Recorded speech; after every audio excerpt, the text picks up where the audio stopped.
Number 10. Spaceballs. Over the course of decades, humans have begun to clog up the Earth's surrounding area with space junk. Defunct projects, satellites, broken or discarded pieces of spacecrafts. It will become a serious problem at some point, and it's beginning to show. There have been many instances now of strange metallic balls crashing into the ground and being found in multiple countries: Mexico, Spain, Vietnam, Namibia, Australia, and many others. They hurtle towards the Earth, and some have crashed a little too close for comfort. Most of these mysterious objects seem to just be auxiliary fuel tanks from satellites that were discarded or crashed nearby, and they fell off early, landing in a completely different place than was planned. But some of these, like the one in Mexico, still require more investigation, as they don't match any of the parts that we would have expected to be entering our atmosphere. This one even has an antenna, and reportedly fell from the sky while making strange noises, but was not accompanied by any fire, like a lot of debris entering the atmosphere would have. So where did these things come from then? Number 9. The hands resist him. I listed off some dark paintings not too long ago, but somehow I forgot the hands resisting him. Painter Bill Stoneham created this work of art back in 1972. It's most famously belonged to actor John Marley from The Godfather. He's the guy who wakes up with the horse's head in his bed, in case you have seen that movie. So that actor got this painting at one point, but later it was found on eBay with claims that it was cursed from an anonymous previous seller. And the painting was found abandoned in an alley behind a brewery, so that sounds pretty promising. Almost immediately, the new owner of the painting, the family, their daughter claimed to have seen people in the painting move. Yeah, on top of that, apparently the figures would leave the painting and mess up the house. I mean, as far as excuses go, that's not bad for a messy house. Oh, I cleaned up earlier, but those damn paintings. Oh. Number 8. Struck by a space rock. Alright, we've got two stories here, and you can either think of them as the result of a curse, or karma, or cosmic coincidence, but either way, these two women had a bad day. In 2001, Lottie Williams was exercising in a park in Tulsa, Oklahoma, when she looked up and saw a great ball of fire in the air. It was a rocket coming back towards Earth. She watched it approach, and as it got larger in the sky, she expressed her worry to her friends, but then it broke up into pieces and it was no longer visible to her. A few moments later, she felt what she described as a tap on her shoulder, and then something fell to the ground. This small blackened piece of metal had fallen from the rocket and just grazed her, and it could have been a lot worse, but she walked away being the first person to be hit by man-made space debris. But another woman was not as lucky. On November 30th, 1954, Ann Hodges was napping in her Alabama home when a piece of meteorite crashed through her roof and struck her in the side. It left a 3-foot wide hole in her roof and also left a massive bruise on her thigh and hand where she was hit. Luckily, the damages were only surface level, and though she went to the hospital the next night, it was because of her stress, not the injury. But if the space rock had been a few inches to the side, Ann would not have lived to tell the tale as the first person to be struck by a meteorite. I'm not sure if she's cursed with extremely bad luck or has really good luck. I'll leave that up to you. Number 7. Skylab. Launched by NASA as the first American space station, Skylab was cursed with issues from the moment it launched. The station strapped to a Saturn V rocket sustained severe damage during its deployment, including the loss of the station's micrometeoroid shield and one of its main solar panels, requiring it to have the first ever repair to an object in space, which is pretty cool. But it was again hit with problems when one of the pieces destabilized from orbit earlier than expected and crashed back to Earth. But it doesn't stop there. Due to increased solar activity, Skylab actually ended up falling towards Earth a year earlier than it was supposed to. There was supposed to be a shuttle mission to boost it back into orbit, but the shuttle wasn't ready in time. In an international media frenzy, the Skylab crash was everywhere. People had shirts with targets, contests were made to bring pieces of the wreckage for cash prizes, and people waited for the show. Due to a 4% calculation error on re-entry, the station did not burn up as quickly as expected, and pieces fell into Australia only 300 miles from Perth in an almost completely unpopulated area. Man, talk about a crash and burn. These scientists missed the mark so many times it's impressive the thing even hit Earth. Number 6. 300 million year old machine part. In 2013, a Russian man named Dmitry was adding coal to a fire when he noticed something strange. A shiny piece of metal was sticking out of the rock, and when he broke open the piece of coal, he found what seemed to be a piece of a metal bar with teeth, like a piece of a gear. When analyzed, it was found to be made of aluminum with about 3% magnesium, an alloy that is not generally produced today. Not only that, but further examination shows machining marks, implying that it's a man-made piece, and it's similar to those that we may find in a modern microscope or other small machinery. But no one can explain how a seemingly man-made part appears in a piece of coal that was 300 million years old. So was this thing a remnant of a past unknown civilization? Maybe something from a time traveler or alien? One explanation is that it could have fallen to Earth from a meteorite all that time ago, but it wouldn't explain the fact that it seems man-made.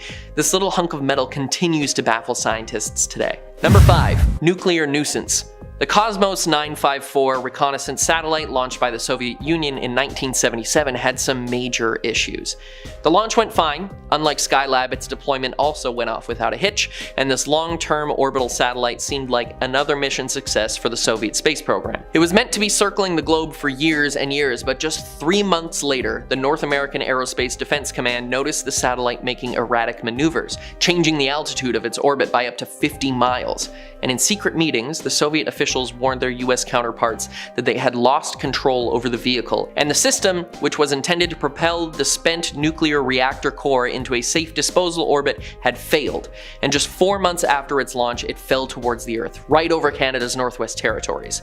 The Soviets claimed that it had completely disintegrated upon re-entry, but that was not the case, as we discovered a 600-kilometer path of debris leading through the country. And a huge portion of it was radioactive because they failed to launch the reactor out. We Canadians began Operation Morning Light, a recovery effort that lasted over a year and for which we billed the Soviet Union $6 million, though they only ever paid us $3 million. Many small pieces of debris were collected, as well as 12 large portions of the satellite, only 2 of which were not radioactive. Number 4. Proof of panspermia. The theory of panspermia is that life did not naturally begin on Earth, but that it began with microbes stuck in space ice that fell to Earth on meteorites, and the amount of debate around this topic is huge, and we have a few examples that may just prove the theory. The Polonnaruwa meteorite was one that fell in Sri Lanka in 2012, and meteorites are always a good find, but this one was different.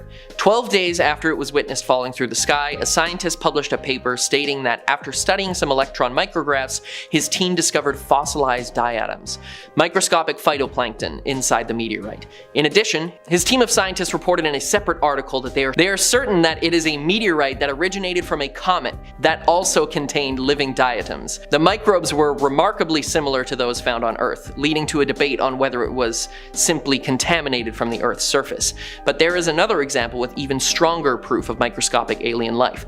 In 2018, a meteorite landed on a frozen lake in Michigan, and when it was examined, thousands of organic compounds that were formed billions of years ago were found. It helped that the quick recovery, along with the cold temperature, kept the water inside frozen for studying. Research is still being done, but this find has thrown the scientific world for a loop. Hopefully the organisms don't leave us with some alien curse or disease. Number 3. The Chelyabinsk meteor. Many of us will remember the 2013 meteor that rocked the world. At 20 meters in diameter, it was the largest natural object to enter our atmosphere since the Tunguska event, which destroyed a wide, remote, forested, and very sparsely populated area of Serbia. The Chelyabinsk meteor also is the only meteor confirmed to have resulted in many injuries, though they were all from indirect causes. There are many videos of the event and they are truly terrifying, especially when you learn that the meteor was completely undetected until it entered our atmosphere, which caused worldwide panic. The flash as it began to burn up was brighter than the sun, and when it exploded midair, the energy output was equivalent to the atomic weapon used on Hiroshima, sending out a massive shockwave that damaged buildings and was felt and heard for hundreds of miles. All of the 1,500 people injured were hurt while running or from broken glass or other indirect factors of the meteor. There was even another meteor which was detected to have a close approach on the same day, which was 10 meters larger and flew by us only 16 hours later. Man, February 15th, 2013 was a busy day for meteors. Number 2. Oumuamua. Discovered by the University of Hawaii's Pan-STARRS-1 telescope in 2017, Oumuamua is the first known interstellar object to visit our solar system. It was originally classified as a comet, but there were no signs of cometary activity after we witnessed it slingshot past the sun at a blistering speed of 196,000 miles per hour, or 87.3 kilometers per second. It was briefly classified as an asteroid until new measurements found it was accelerating slightly, which is very strange for any interstellar body. This massive cigar-shaped object is nearly a quarter mile long, or 400 meters, and its elongated shape is unlike anything we've witnessed in our solar system. Observation has shown that it may have come from the star system of Vega, though with the speed it was moving, it would have taken over 300 million years to make the journey to our solar system, and Vega was nowhere near that position at that time, leading to further questions.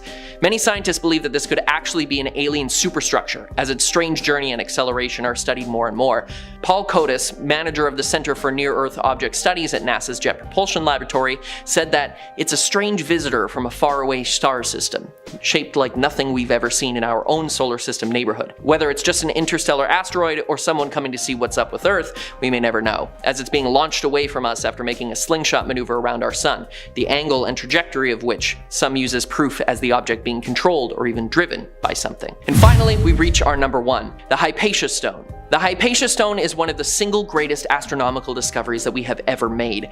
Found in the Sahara Desert by Ali A. Barakat, this is no ordinary meteorite, but one that contains the remnants of a rare type of supernova. Some have even described it as a supernova in a bottle.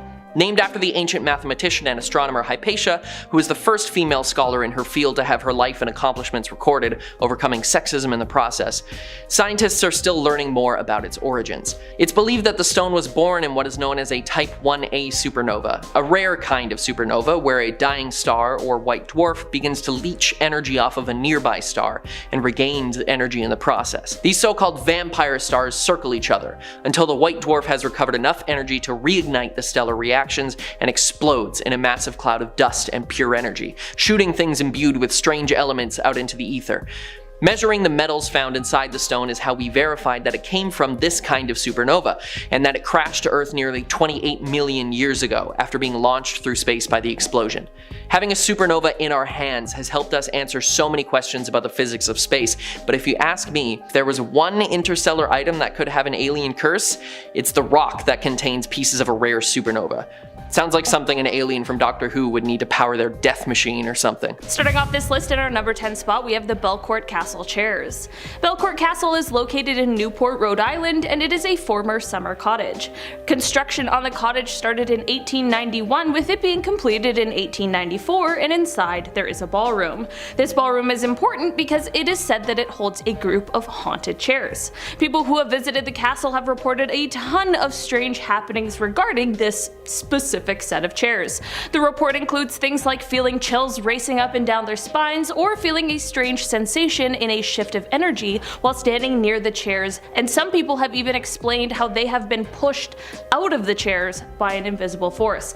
I feel like just hearing these stories might be enough to explain the energy shift some people are feeling, but actually being pushed out of a chair by some sort of invisible force would be absolutely terrifying. And simply unexplainable. What's going on there? In our number 9 spot today, we have The Hands Resist Him. The Hands Resist Him is a painting created by artist Bill Stoneham, and it is supposed to represent the doorway that connects our world with the world of the spirits. The doorway to the other side. This is extra suspicious considering owners of the painting have claimed that they have seen the characters in the painting move, or sometimes even disappear at night. The painting is said to depict Bill as a child looking quite sad with a doll with creepy hollow eyes. In the background you can see mysterious hands reaching out towards the boy. The creepiness of the painting is only elevated when we hear the stories of the reported 3 people who passed away after coming into contact with the painting. It ended up kind of disappearing for around 15 years until it popped back up on eBay. Even then, the seller warned potential buyers that the painting was haunted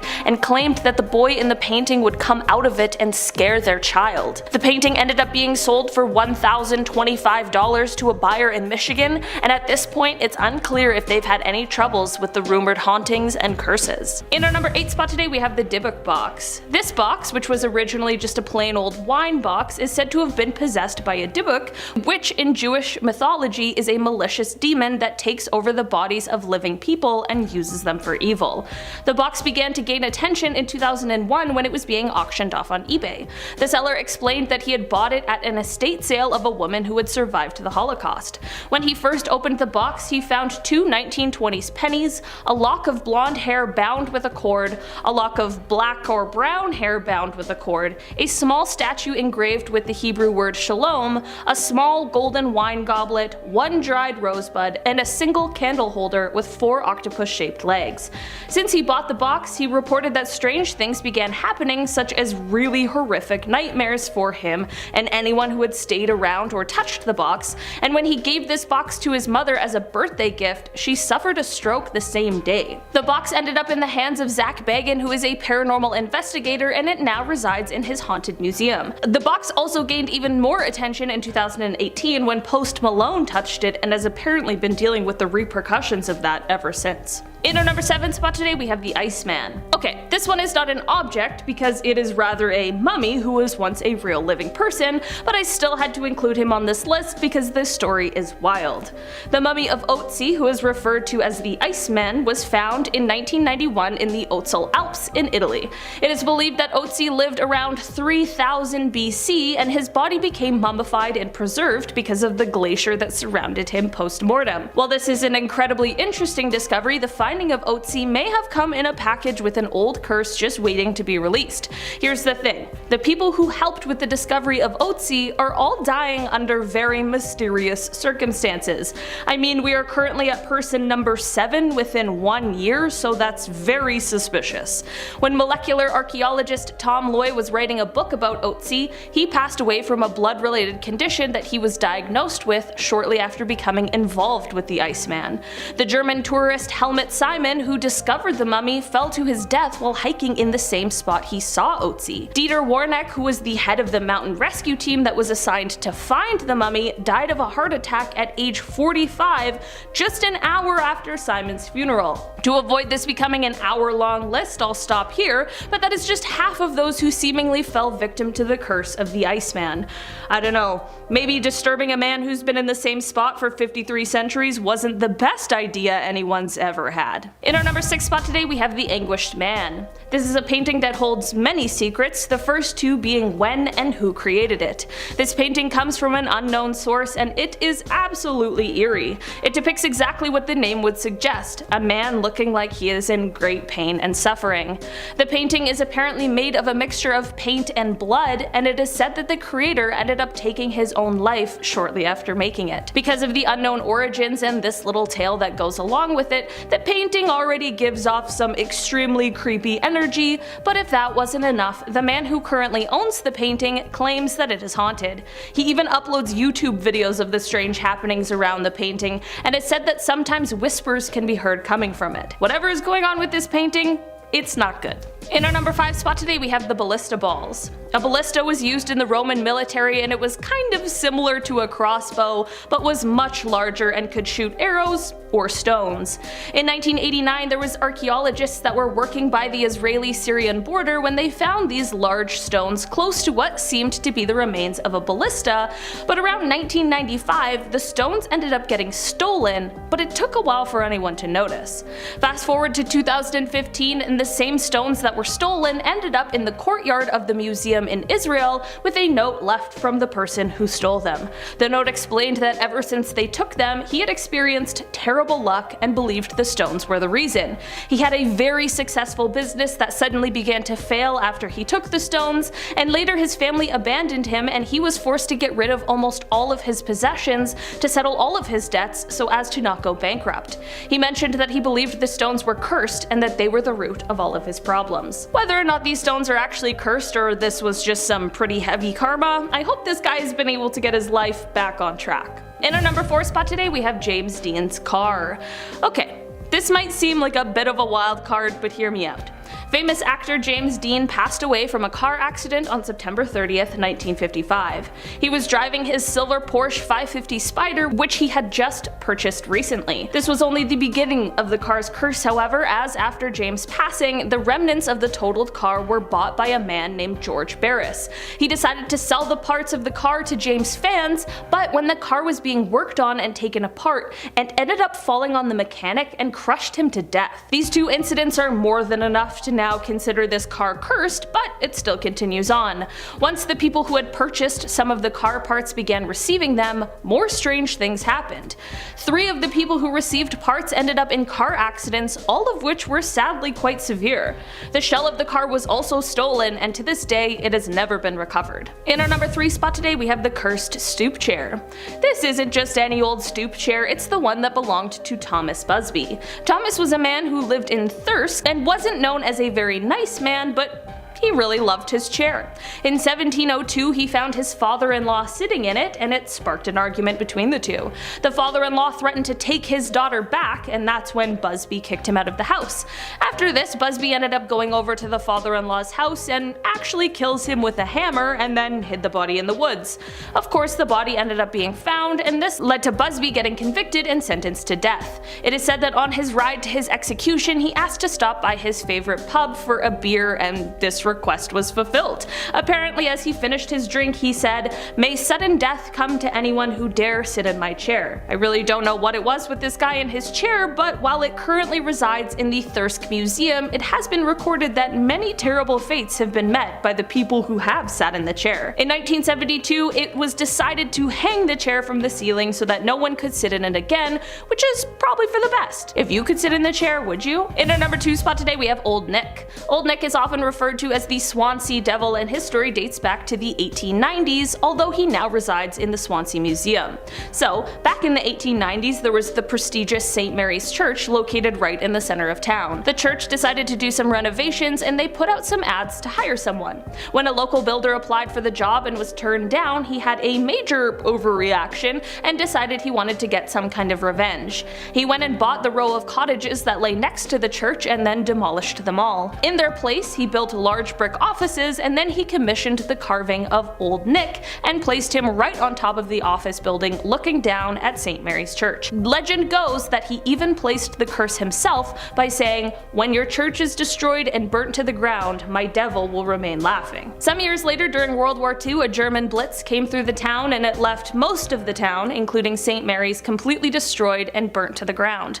But the office building with Old Nick was undamaged and remained standing. For a while, Old Nick seemed to kind of disappear, but once he resurfaced, there was a petition to put him back where he was before, as well as a subsequent counter petition to put him far, far away from the rebuilt St. Mary's Church. As of now, Old Nick resides behind glass in the Swansea Museum, and it is said that he is enclosed in glass more for our protection than his. In our number 1 spot today, we have the Blarney Stone. For hundreds of years, the Blarney Stone has resided within Blarney Castle, which is near Cork, Ireland. The stone is a piece of limestone, and legend says that those who give the stone a smooch will then be given the gift of gab. This little smooch can bestow the power of being able to talk your way out of any situation, which would be incredibly useful, but there are always those who try to indulge in too much of a good thing.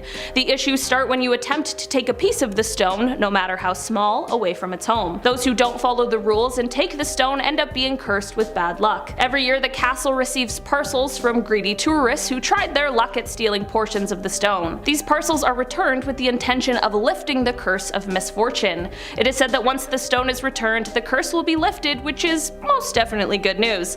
I guess the moral of this curse, however, is to not be greedy and just follow the rules. In our number 10 spot today, we have the Dybbuk box. The box, which was originally just a plain old wine box, is said to have been possessed by a Dybbuk, which, in Jewish mythology, is a malicious demon that takes over the bodies of living people and uses them for evil. The box began to gain attention in 2001 when it was being auctioned off on eBay. The seller explained that he had bought it at an estate sale of a woman who had survived the Holocaust. When he first opened the box, he found 2 1920s pennies, a lock of blonde hair bound with a cord, a lock of black hair bound with a cord, a small statue engraved with the Hebrew word shalom, a small golden wine goblet, 1 dried rosebud, and a single candle holder with 4 octopus-shaped legs. Since he bought the box, he reported that strange things began happening, such as really horrific nightmares for him and anyone who had stayed around or touched the box, and when he gave the box to his mother as a birthday gift, she suffered a stroke the same day. The box ended up in the hands of Zach Bagan, who is a paranormal investigator, and it now resides in his haunted museum. The box also gained even more attention in 2018 when Post Malone touched it, and has apparently been dealing with the repercussions of that ever since. In our number 9 spot today, we have the Blarney Stone. For hundreds of years, the Blarney Stone has resided within Blarney Castle, which is near Cork, Ireland. The stone is a piece of limestone, and legend says that those who give the stone a smooch will then be given the gift of the gab.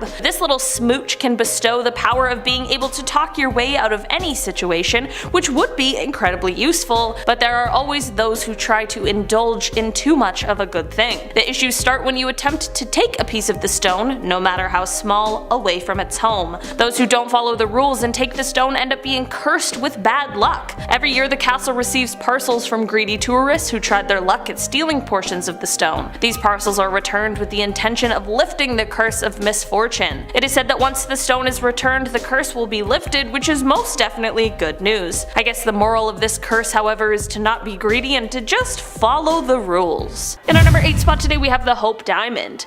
This gorgeous, unusually large diamond is a blue color and worth an insane $250 million. In the off chance you have that kind of money laying around, I still wouldn't recommend purchasing it because it is said to be cursed. The curse dates back to the 17th century, and it is said that whoever wears the diamond will have great misfortune and misery. Legend goes that the diamond was stolen from the eye of a sculpted statue of the Hindu goddess Sita, and since then it has been cursing whoever owns or possesses the 115-carat diamond. Stories of the horrible fates of those who have since owned the diamond include people taking their own lives, people being killed intentionally by others, and some accounts even claim that the owner was, quote, torn to pieces, which sounds like one of the worst fates out there. There have since been replicas made of the stone, and I think just to be as safe as possible, I'll probably stay away from those. Just in case. In our number 7 spot today we have Robert the Doll. Annabelle gets a lot of attention for being a haunted doll, but Robert is just as terrifying. Robert the Doll was a childhood birthday gift from a grandfather to his grandson, who was also named Robert, but more often went by Gene. The story claims that while growing up with Robert, Gene would often be heard by his parents in his bedrooms having conversations with himself in 2 entirely different voices. His parents would sometimes be woken up in the middle of the night to the sound of Gene screaming, only to find him completely frightened in bed with overturned furniture around him. Gene would then blame Robert for all of the strange happenings, and at the time, no one really believed him. Gene kept Robert into adulthood, and it became what people would describe as an unhealthy relationship. Apparently, Gene took Robert everywhere with him and spoke as if he was a living entity rather than a doll. Okay, this story is already not great, but it gets worse. Gene lived in a house as an adult that was called the Artist's House. Robert would be left in the upstairs window where children in the area reported seeing the doll disappear and reappear, and they all chose to just stay clear of the house. After Gene passed away in 1974, a woman named Myrtle purchased the house, and apparently Robert as well. Visitors of the house could swear that they could hear footsteps and giggling coming from the attic where Robert was, and some even claimed to see the doll's expression changed if someone spoke poorly of Gene. Myrtle reported Robert moving around the house on his own, and after 20 years she decided she had had enough and donated him to a museum. Robert still lives in the museum where he is safely locked up, but it is said that he still likes to place a little curse on those who take his photo without permission. The walls of the museum near Robert's glass case are riddled with notes from previous visitors and naysayers who are begging Robert for his forgiveness and asking him to remove any curse he has placed on them. In our number 6 spot today we have the Atlantis Ring. The Atlantis Ring was originally made of clay, and it was found in 1860 in the Valley of the Kings in a tomb of an Egyptian high priest. It was then passed on to Howard Carter, who kept it until he passed away in 1939. The ring was believed to be at least 5,000 years old, and it had geometric symbols carved into it that were unlike anything known in Egypt. Here's where the story gets a little weird though. Howard is one of the people who discovered King Tut's tomb, and he would later tell people he was wearing a talisman when the tomb was opened, also known as the Atlantis Ring. He claimed that the ring gave him protection, and that just might be true because he is the only member of the team who didn't die a mysterious death after the opening of the tomb. Even those who visited shortly after the opening of the tomb were subject to this curse, with a total of 18 victims in the end. Howard said that the ring is what protected him against whatever evil forces were at play. So I guess maybe the Atlantis Ring is more like an anti-cursed object? I don't know, but what I do know is that it is all quite curious. There are now replicas that are sold, but I'm not sure if any hold the power of the real deal. In our number 5 spot today we have Thomas Busby's chair. Thomas was a man who lived in Thirsk, North Yorkshire, and wasn't known as a very nice man, but he really loved his chair. I guess we all gotta have something.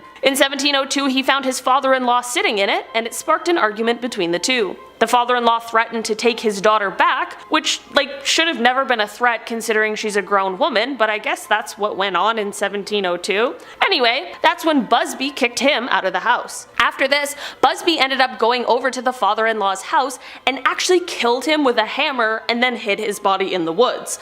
Of course, the body ended up being found, and this led to Busby getting convicted and sentenced to death. It is said that on his ride to the execution, he asked to stop by his favorite pub for a beer, and this request was fulfilled. Apparently, as he finished his drink, he said, "May sudden death come to anyone who dares sit in my chair." I really don't know what it is with this guy in his chair, but while it currently resides in the Thirsk Museum, it has been recorded that many terrible fates have been met by the people who have sat in the chair. In 1972, it was decided to hang the chair from the ceiling so that no one could ever sit in it again, which is probably for the best. So now, knowing this story, I want you to let me know in the comments, if you had the chance, would you sit in the chair? I wouldn't.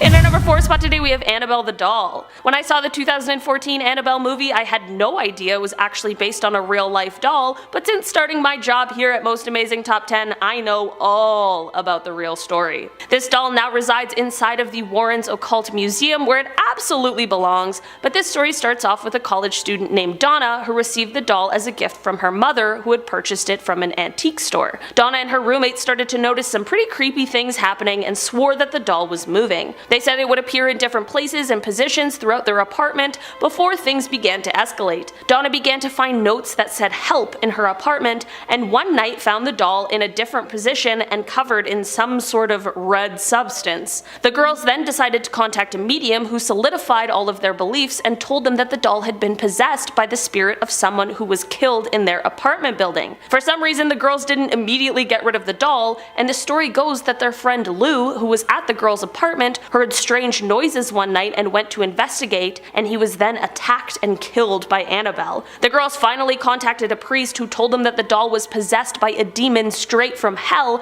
and then put them in contact with Ed and Lorraine Warren. They tried to do an exorcism on the doll, but it apparently failed, and now it is kept in a glass box in the museum, where it hopefully cannot and will never do any more damage. In our number 3 spot today, we have the Uluru Rock. The Uluru Rock is a large sandstone formation that is located in the southern part of the Northern Territory in Australia. It is sometimes known as Ayers Rock, but regardless of what it is called, this area is sacred for the people indigenous to this place. This is part of the reason that those who visit the rock are asked not to take anything from the site. Despite this, people of course still choose to smuggle pieces of the rock out of the area and home with them. Well, other than the bad karma and just in general feeling like a bad person for doing the one thing you're asked not to do, as it turns out, this rock may hold a more sinister secret. Those who have stolen rocks from the Uluru have experienced things like extremely bad luck, severe illness, and even sometimes the death of those they love. The curse these rocks hold is seemingly so bad that it is very common for the company that runs the tours of the formation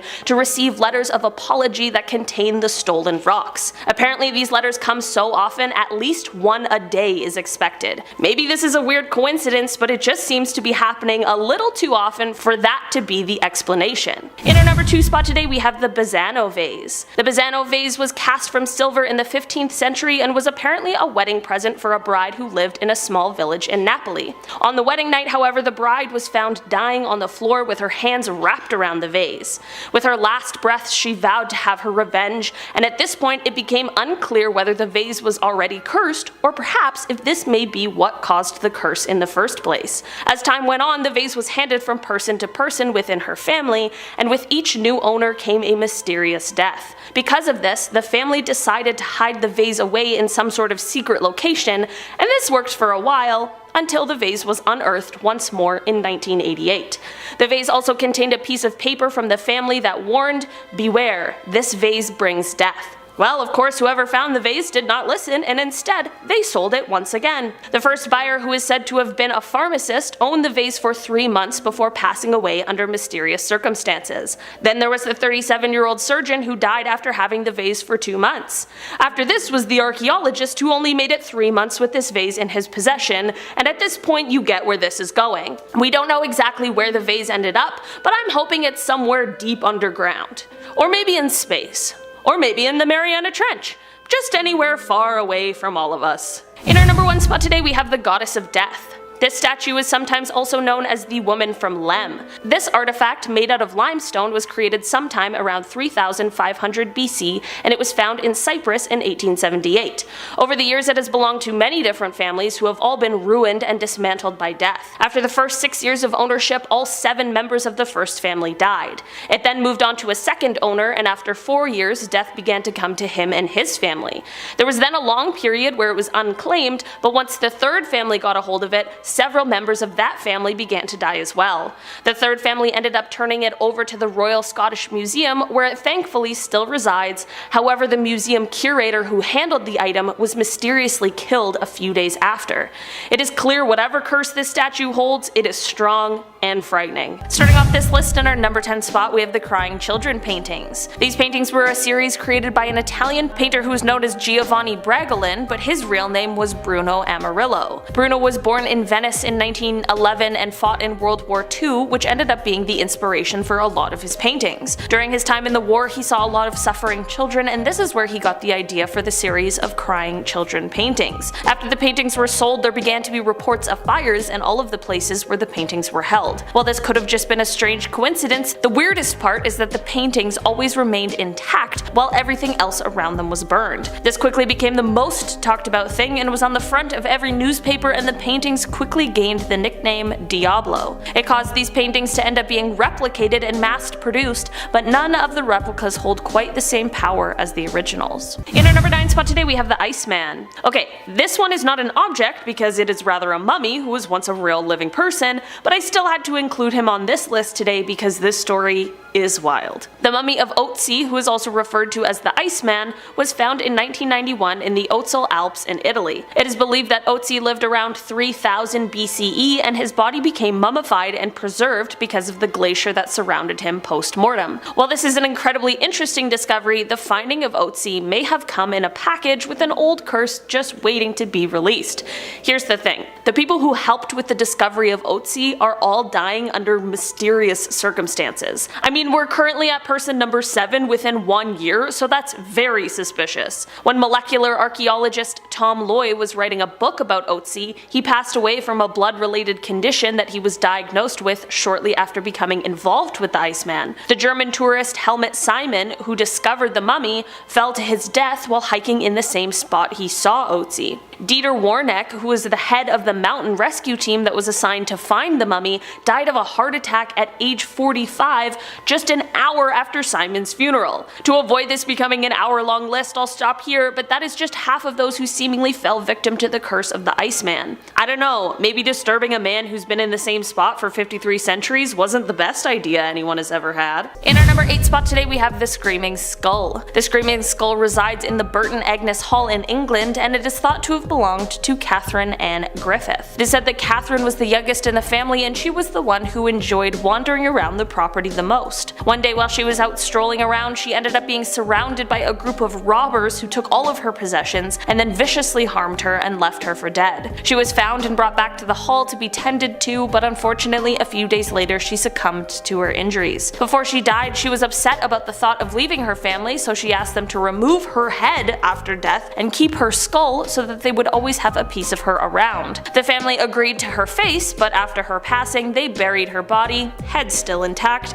because to be fair, it was an odd request. After her burial, the family began experiencing some extremely strange things around the house, like bumps and moans and horrible blood-curdling screams that they could not find the source of. This is when they decided to follow through with the request Catherine had left them, and the strange occurrences suddenly stopped. After this, at one point a maid had found the skull, and in her surprise, she threw it out of a nearby open window, and alas, the strange occurrences began again. In the end, it was decided that the best policy was to place the skull in a secret spot within the walls of the house, probably behind some paneling in the Great Hall so that its presence could be easily ignored, and so that Catherine's spirit could reside in peace in her beloved home. I guess the lesson of this one is to follow the wishes of those who have passed, because you never know if their spirit is gonna stay lingering around afterwards. In our number 7 spot today, we have the Haunted Doll. There's quite a few haunted dolls kicking around out there apparently, but this one doesn't exactly have a name. The doll's owners say that this doll is possessed and causes lots of troubles at night. The incredibly creepy thing about this one is that it is said that you don't need to do anything in order for this doll to decide it wants to haunt you,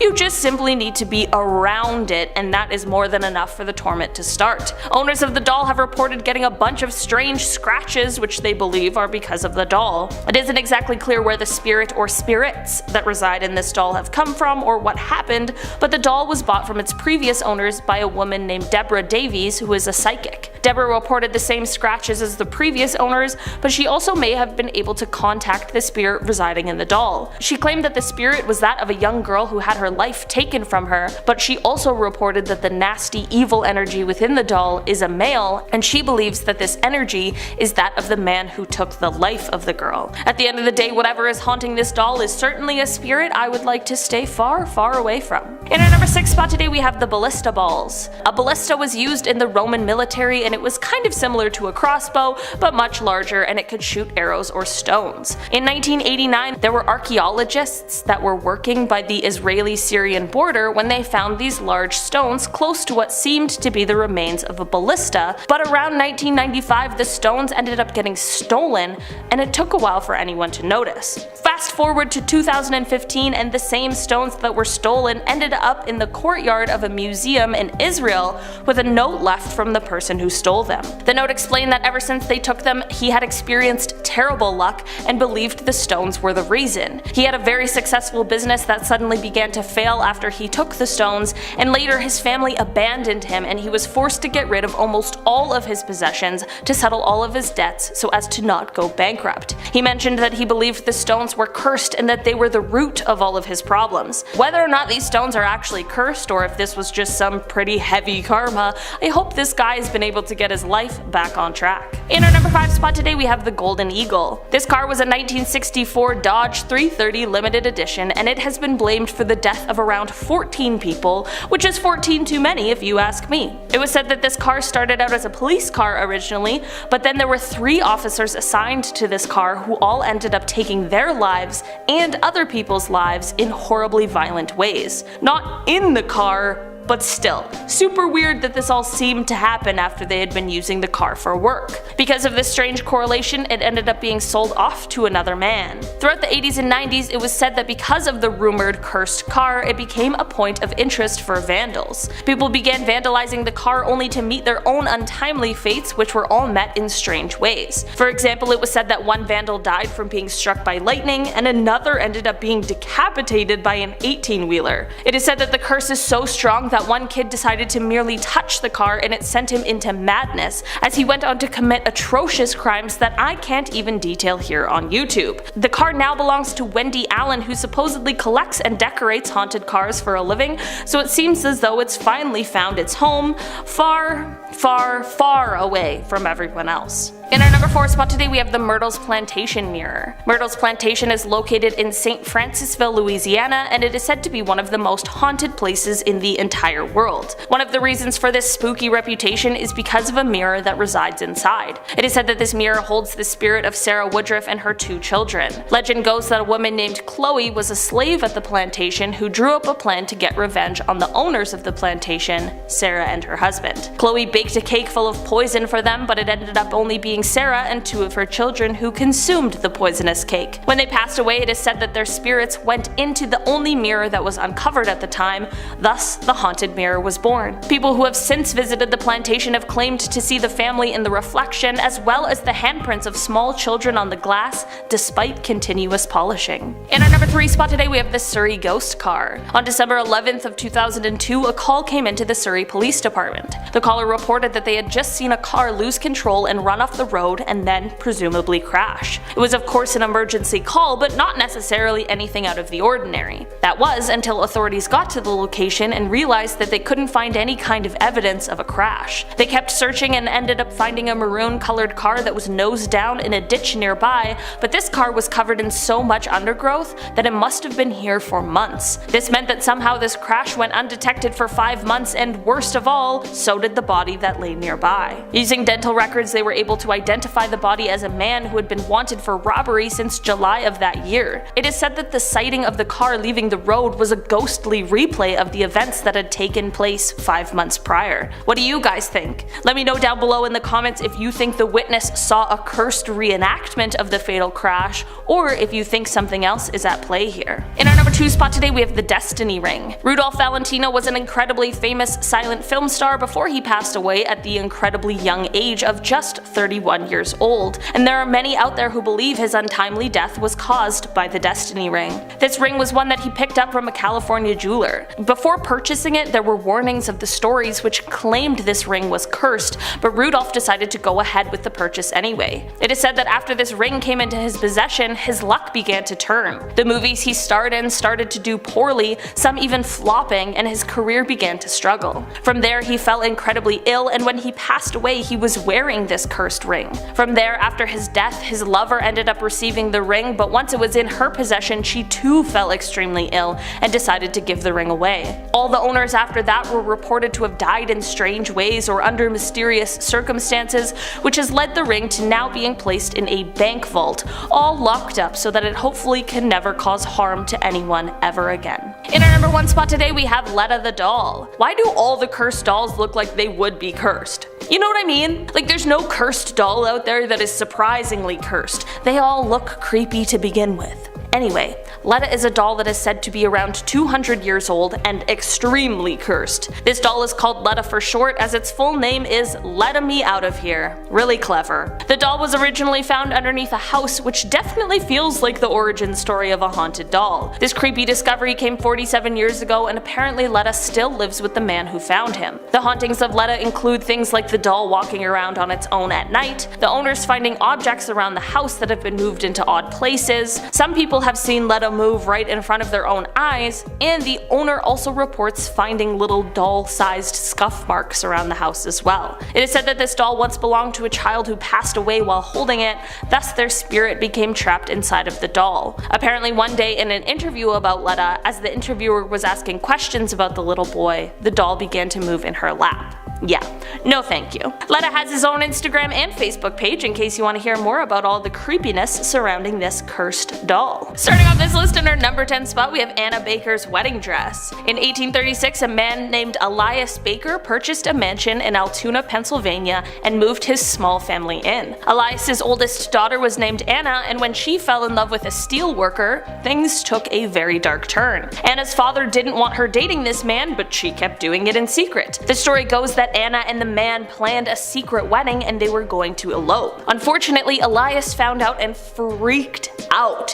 He apparently purchased the steel mill that this man worked for and then forced him to have to move to an entirely different city so as to prevent him from being able to continue seeing Anna. Anna of course was furious with her father, and I'm sure this was only made worse by his decision to offer other men to her, to which she of course declined because that's just weird. Anna instead locked herself in her room with her wedding dress that she never got to wear. Anna unfortunately never married after that and spent the rest of her life being terribly upset about the whole incident. After her death, it is said that her anger and despair ended up going into the wedding dress. Members of the Baker family reported seeing the dress in different places around the house despite no one moving it themselves. Some have even reported seeing Anna's spirit dressed in the gown around the house as well. In our number 9 spot today we have The Orphan Story. This is a book that was originally written in the early 1600s, but it didn't end up getting published until 2018. The Orphan Story is about a 14-year-old Spanish boy who heads to the Americas. You know, a classic kind of coming-of-age feel-good story, right? Well, not exactly, and that is exactly the reason it took so long for this book to be published.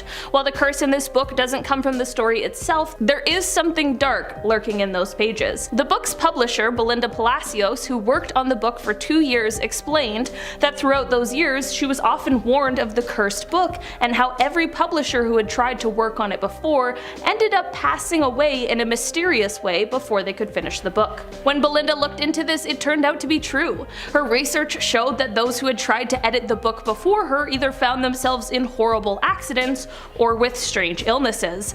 Luckily, Belinda made it through the process unscathed, so let's hope that maybe the curse has been lifted. Either way, it's probably one I'll personally stay away from. In our number 8 spot today we have the cursed phone number. I didn't know a phone number could be cursed, but apparently it's true, and I know a phone number technically isn't an object, but I still feel like this had to be included today because it's just too crazy to not. There was a Bulgarian phone number that is said to have been in use for 10 years before it was closed. The reason why it ended up being closed and put out of use is because it is rumored to have belonged to 3 separate people who all died of mysterious circumstances after having been assigned the phone number. Apparently all of the deaths took place shortly after the person had been assigned the number, and they were all seemingly a bit suspicious, thus the rumors of the cursed telephone number began to spread. After this, the company made the decision to suspend the phone number, and they didn't give out details as to why. I wonder if the two are related. In our number 7 spot today, we have the Belcourt Castle chairs. Belcourt Castle is located in Newport, Rhode Island, and it is a former summer cottage. Construction on the cottage started in 1891, with it being completed in 1894, and inside there is a ballroom. The ballroom is important because it is said that it holds a group of haunted chairs. People who have visited the castle have reported a ton of strange happenings regarding this specific set of chairs. The reports include things like feeling chills racing up and down their spines, or feeling a strange sensation in a shift of energy while standing near the chairs, and some people have even explained how they have been pushed out of the chairs by an invisible force. I feel like just hearing stories might be enough to explain the energy shift some people are feeling, but actually being pushed out of a chair by some sort of invisible force would be absolutely terrifying. In our number 6 spot today, we have the Anguished Man. While it is unknown who or when it was created, this painting is said to carry some kind of a curse. It is rumored that whoever created it mixed his blood with the oil paint, and when he finished creating it, he ended up taking his own life. When a woman who is referred to as Mrs. Robinson originally took possession of the painting after it was given to her by a family friend, she immediately knew that something was wrong with it. She ended up passing it along to her grandson Sean, who currently still owns the painting. When Sean hung the painting up, they apparently started experiencing paranormal events. The Robinson family has reported many different strange events that have happened in relation to the painting, such as hearing screams and groans coming from it, as well as hearing doors creaking when no one is around them, and being awoken in the middle of the night by blood-curdling screams that they can't find the source of. Sean has even uploaded videos to YouTube where he shows these paranormal events, and it has been reported that the family now keeps the painting hidden away in the basement, which is probably for the best. In our number 5 spot today, we have the Dark Mirror. This mirror now resides within the Traveling Museum of the Paranormal and Occult, and just that alone is enough to know it deserves a spot on today's list. The museum received this mirror from the owner, who had purchased it from a psychic fair. It is believed that this mirror was created sometime around the 1820s or 30s, and it is actually quite beautiful to look at, despite the sinister things it seems to hold. The owner who gave it to the museum explained that every time they peered into the mirror, they saw these extremely upsetting things while looking into the dark mirror's reflection. The museum has said that since they added the mirror to their collection, there have been guests who have also reported the same kind of things. Guests have claimed to see things reflected back at them like sightings of their own corpse. In our number 4 spot today, we have Old Nick. Old Nick is often referred to as the Swansea Devil, and his story dates back to the 1890s, although he now resides in the Swansea Museum. So, back in the 1890s, there was the prestigious St. Mary's Church located right in the center of town. The church decided to do some renovations, and they put out some ads to hire someone. When a local builder applied for the job and was turned down, he had a major overreaction and decided he wanted to get some kind of revenge. He went and bought the row of cottages that lay next to the church and then demolished them all. In their place, he built large brick offices and then commissioned the carving of Old Nick and placed him right on top of the office building, looking down at St. Mary's Church. Legend goes that he even placed the curse himself by saying, quote, "When your church is destroyed and burnt to the ground, my devil will remain laughing," end quote. Some years later, during World War II, a German blitz came through the town and it left most of it, including St. Mary's, completely destroyed and burnt to the ground. But the office building with Old Nick was undamaged and remained standing. For a while, Old Nick seemed to kind of disappear, but once he resurfaced, there was a petition to put him back to where he was before, as well as a subsequent counter petition to put him far, far away from the rebuilt St. Mary's Church. As of now, Old Nick resides behind glass in the Swansea Museum, and it is said that he is enclosed in glass more for our protection rather than his. In our number 3 spot today, we have the Cursed Portrait. Bernardo de Galvez was born in Spain in 1746, and he went on to become a military leader. He became well known for helping American colonies during the War of Independence before he apparently apparently passed away under mysterious circumstances in 1786. There is a portrait of Bernardo that resides in the Galvez Hotel in Galveston, Texas, which is said to be one of the most haunted hotels in the world, and that makes sense because this portrait is said to be one of the cursed objects that gives the hotel its spooky title. The portrait is located at the end of a hallway in the hotel, and guests have reported the eyes following their every move. People also report a cold or uncomfortable feeling when they get close to the painting, and this is said to be Bernardo's spirit. Some people even swear they can feel him following them around the hotel. It is also said that any picture you try to take of the portrait will come out blurry and distorted unless you ask Bernardo for permission first. In our number 2 spot today, we have the Koh-i-Noor diamond. This diamond has an extremely controversial history and is the source of a lot of debate, but regardless of the ongoing conversations over who really owns it, we are here to talk about the curse that this stone is said to hold. This diamond dates back thousands of years, and its curse is said to only affect men. It is said that the jewel can bring about great wealth, but it can also bring great misfortune as well to those who own it. Folklore states that he who owns this diamond will own the world, but will also know all of its misfortunes. Only God or women can wear it with impunity. Throughout the history of the diamond, it was passed among many people and rulers who all fought bloody battles while in possession of it. Every prince who had it is said to have ultimately lost either their power or their life while in possession of it as well. Part of the controversy of the diamond is how it ended up in the hands of the British royal family during colonization in the 1800s. Ever since then, it has only been worn by female monarchs, including Queen Victoria and Queen Elizabeth. In our number 1 spot today, we have James Dean's car. Okay, this one might seem like a bit of a wild card, but hear me out. Famous actor James Dean passed away from a car accident on September 30th, 1955. At the time, he was driving his silver Porsche 550 Spyder, which he had just recently purchased. This was only the beginning of the car's curse, however, as after James' passing, the remnants of the totaled car were bought by a man named George Barris. He decided to sell parts of the car to James' fans, but when the car was being worked on and taken apart, it ended up falling on a mechanic and it crushed him to death. These 2 incidents are more than enough to now consider the car cursed, but it still continues on. Once the people who had purchased some of the car parts began receiving them, more strange things happened. 3 of the people who received parts ended up in car accidents, all of which were sadly quite severe. The shell of the car was also stolen, and to this day, it has never been recovered. Number 10.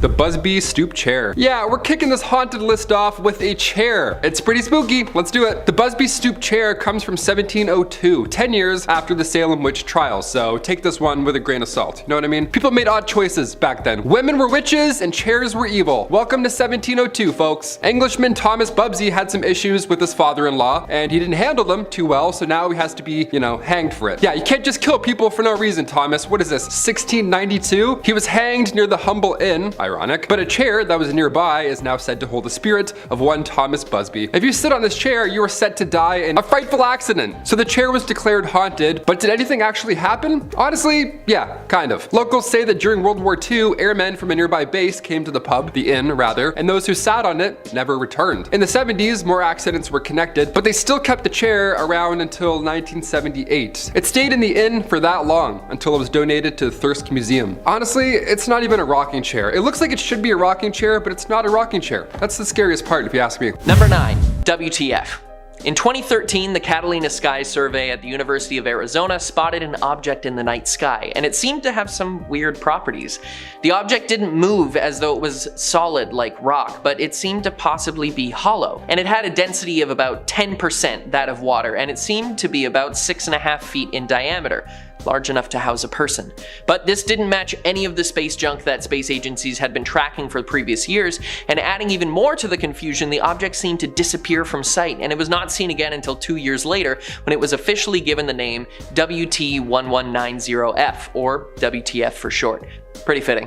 Video and photos were taken of the object's re-entry into Earth's atmosphere, which was a scientific feat on its own, but the object was never recovered. It is assumed that it burned up from the immense heat of re-entry, but many people believe that it crashed into the ocean and whatever was inside was either captured or lies in wait at the bottom of the sea, like those UFOs NASA admits that they found. Remember those? That was crazy. Number 8, cursed phone number. The song 8675309 has been stuck in my head for about 18 years now. That song is a banger, honestly, great jingle too. If a pizza place had thought of that jingle at first, would have been game over if you ask me. A cursed phone number, is there such a thing? Apparently, yes. 359-888, and then a bunch of 8s afterwards. I don't want to say it out loud, you know? So what's the deal here? Well, anybody who's had this phone number in the last 20 years or so has met their fate almost immediately after. CEO of a Bulgarian phone company, cancer at 48, that's how he passed away. 2 criminals later on, both a little more mysterious than cancer, they both passed away afterwards. All these deaths happened within 4 years. That's the cursed aspect of it all. The phone number was suspended, so nobody's able to use it now. In case you're thinking about it, don't do it. Maybe it's because of this curse, or maybe it has ties to crime. Either way, 8675309 is still stuck in my head. I'm gonna go down with that song right as soon as we're done here. Number 7, the Bassano vase. This vase comes from the 15th century. It made for an excellent wedding gift in Italy, but the night before the big day, the bride sadly lost her life with the vase still in her hands. The family kept it afterwards, of course, but as the vase was passed down the family line, a pattern began to unveil itself. Whomever held possession of the Bassano vase died shortly afterwards. Now, keep in mind, this was the 15th century, so the average lifespan around then was like, I don't know, 30 years old. But after that many deaths in the family, it was packed away for good, just to be safe, or so they thought. The vase showed up again in 1988 alongside a note. The note was pretty to the point. It said, "Beware this vase, it brings death." Whoever found it was probably like,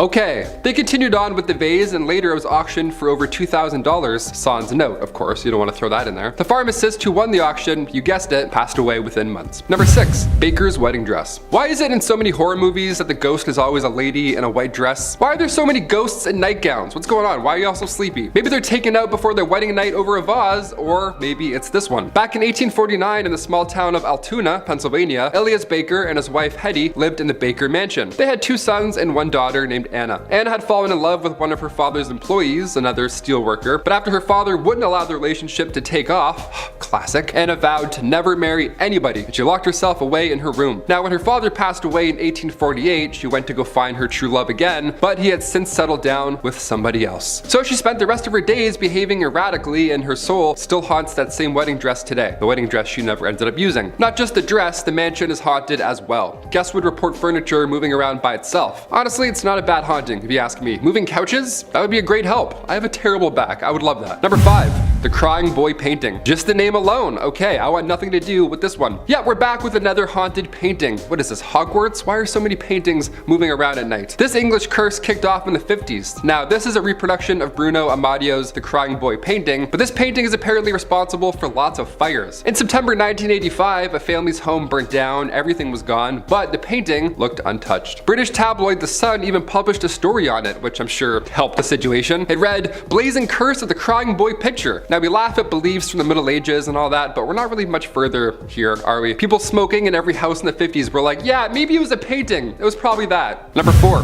the Hope Diamond. Coming from the 1660s, this curse began when a gem dealer named Jean-Baptiste Tavernier bought this large diamond when visiting India. He bought it, apparently, okay.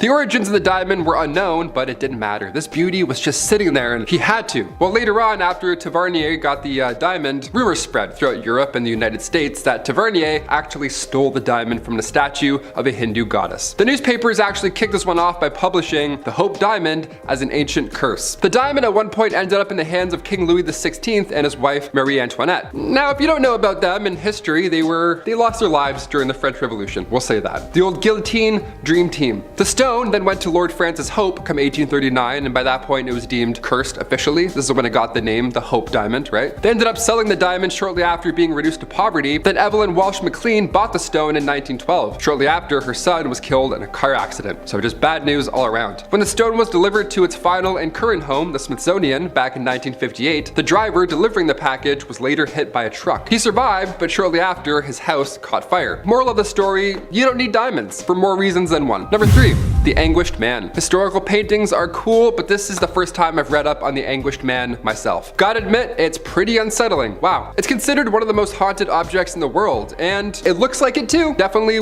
I would guess I'd pick it out of the crowd. This oil painting was created by an unknown artist, but the actual paint is mixed with their blood. So their legit DNA is in this painting. Blood, sweat, and tears, literally. Not much is known of the artist as he passed away shortly after, but the current owner is Sean Robinson from Cumbria, England. His grandmother had given him the painting. There wasn't much much known beforehand, but his grandmother warned him that it was cursed. Hey, here's some Werther's originals and a cursed painting. Classic grandmas, you know how they do. Sean had to leave it in his basement at first because his wife wasn't a fan. More than fair. But when the basement flooded, which is also mysterious and that sucks, he had to then move it upstairs. After that point, the couple heard crying, screams, whispering all throughout the house, things you don't want to hear alone in a house with a haunted painting. It got so bad, Robinson uploaded time-lapse footage to YouTube in 2011, and it shows the door closing by itself next to the painting. Check it out. Also, yeah, keep this in the basement for sure. I agree with the missus on this one. Number 2, broken mirrors. It doesn't matter who you are, you've heard of this one at some point. You break a mirror and what do you get? Bad luck. You get 7 years of bad luck. Has this happened to you? If so, what year are you on? Are you close? How close are you to the 7-year mark? We got your back. You got this. You're so close. Ancient Romans kicked this one off. They believed that the human soul would renew every 7 years. That's where the whole 7-year thing comes into play. It takes time to repair the human soul, apparently. That combined with the belief that a mirror's reflection was a way into the soul, well, now we have one guy who feels really bad for breaking a mirror, essentially. Therefore, a curse. If you break a mirror, you're tearing the soul from the body and abandoning it. In Kazakhstan, if you break a mirror, evil spirits would haunt the person responsible for the damage. That's a pretty scary deal. You gotta keep those hands grippy. They say you can't look into broken mirror pieces afterwards, or else that's bad luck in itself. There's too many mirrors now, honestly, cut to today. I'm sure ancient Romans had no idea what 2022 would look like. We have phone cases with mirrors in them now. That's a lot of bad luck in jean pockets, my friends. And coming in number 1, curse of the Billy Goat. Can a team be cursed? Is that such a thing? Here we go. I mean, I live in Toronto, home of the Maple Leafs, and we don't see a lot of wins on that side, but the Chicago Cubs curse, well, that was a huge deal for a very long time. The Chicago Cubs curse comes from 1945, when a man named Bill Sionis, nicknamed Billy Goat, he was kicked out of a Chicago Cubs game. Yeah, he actually didn't even get into game 4 to begin with. Was he too intoxicated? No. Did he bring a live goat with him to this game? Yes, that was why. Yeah, Bill brought with him his pet goat for good luck. So after the staff said, no, you can't enter the 1945 World Series with a live goat, he then cursed the club over and over on the way out. What a guy. Saying the Cubs ain't gonna win no more over and over again. And that was the game that they dropped the ball. So something kind of happened. The Detroit Tigers won and the curse of the Billy Goat kicked off. And it got so out of hand that come 1994, the Cubs had lost 12 games in a row, their worst home start in history. So Sam Sionis went to Wrigley Field, everybody was chanting to let the goat in, and then the Cubs won 5-2. I don't know.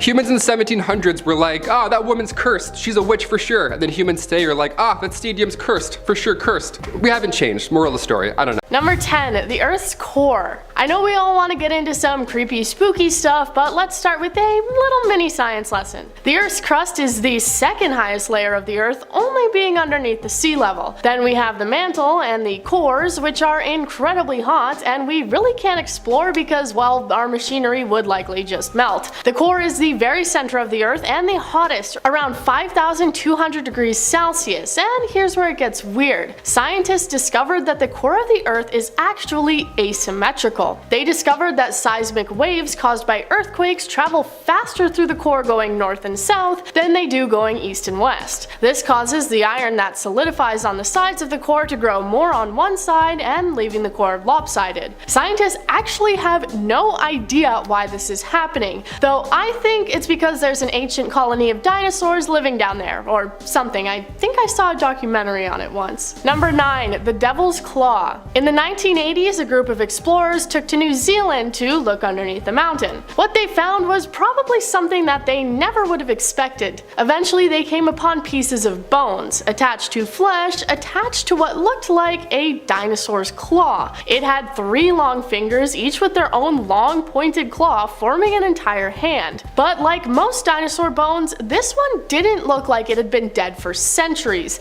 instead looking like it had only died very recently. The whole team was now stuck in this deep dark cave under a mountain, surrounded by remains of what appeared to be some sort of modern dinosaur or monster. Some people that have seen the hand say that it reminds them of the devil, and looks like it is his hand that somehow appeared in the ground of New Zealand. Others believing it to come from an ancient bird that used to roam there. Number 8, the Betz Mystery Sphere. The so-called Betz Mystery Sphere was found in the 70s and is exactly as its name suggests, a sphere, being completely smooth except for a triangular symbol. When they found it, they thought it was space junk and they picked it up and took it home. But then they noticed it had some strange properties, like seeming to hum and resonate with certain noises like guitar playing. They also realized that when rolled, it would change directions on its own and often return back to where it had started. When this was discovered, the Betts family were swarmed by media wanting to get a look at the mystery sphere. Many people witnessing the sphere's strange activities and the way it would completely change directions in no time at all with no outside influence. To this day, it's not known what the Betts mystery sphere actually was. It's still a mystery, some people citing it as some sort of alien orb. Unfortunately, we probably never will get a true answer as the current whereabouts of the sphere are unknown. Number 7. Prosthetics. Archaeologists are no strangers to digging up weird bodies and burial sites, but this one seemed especially strange. In the north of Italy, they found a body, among others, that seemed to come from the 6th to 8th century. Obviously, this alone isn't weird, they find bodies all the time. What was weird is that the man had an amputated hand, and he had a knife as his prosthetic. Within the grave, they also found the skeleton of a headless horse and several greyhound dogs. Upon examining the man, they found that his body was an incredible story of survival for a person who had received an amputation before proper medical practices and antibiotics existed. They knew that the knife was a prosthetic and not just something he'd been buried with because the arm and knife both showed the signs of having been attached for a long time. Personally, I think this guy was probably the inspiration for Merle Dixon on The Walking Dead. Number 6. The Black Sarcophagus. Around 4 years ago, a meme went around the internet about drinking the sarcophagus juice. So where did that come from? The juice came from the Black Sarcophagus. In summer of 2018, they found a massive black granite sarcophagus buried deep in Egypt, untouched for around 2,000 years. Many people believed that the sarcophagus would contain some deadly curse and that we should not open it. But they did open it and they found, well, juice. It contained 3 skeletons and a red-brown sewage-like liquid, apparently giving off a completely unbearable stench. It was so bad that when they first opened it only 2 inches, everyone vacated the premises. So did the tomb have a curse in it? Well, one of the archaeologists said the following: "We've opened it and thank God the world has not fallen into darkness." Well, I think he may have said that a bit prematurely. With the state of the world today, we may want to go back and consider that maybe it was the sarcophagus juice that cursed us. Number 5. Williams Enigmalith. In the late 1990s, an electrical engineer called John J. Williams was on a hike when he saw a strange rock sticking out of the ground. How it would have looked different from any other rock on a hike, I'm not sure, but he proceeded to dig it up, and he found that it was in fact very strange. That's because it appeared to have a metal piece attached to it, resembling the male end of an electrical plug. It became known as the Williams Enigmalith. Enigmalith being a combination of the words enigma and monolith. He consulted both an engineer and a geologist to take a look at the rock, and they revealed that the electrical component within the granite showed no sign of ever having been glued or welded. The rock itself looking to be around 100,000 years old. Williams has apparently encouraged scientists to examine the rock, but none have ever stepped up to do so. Maybe because they don't want us to know the truth about it.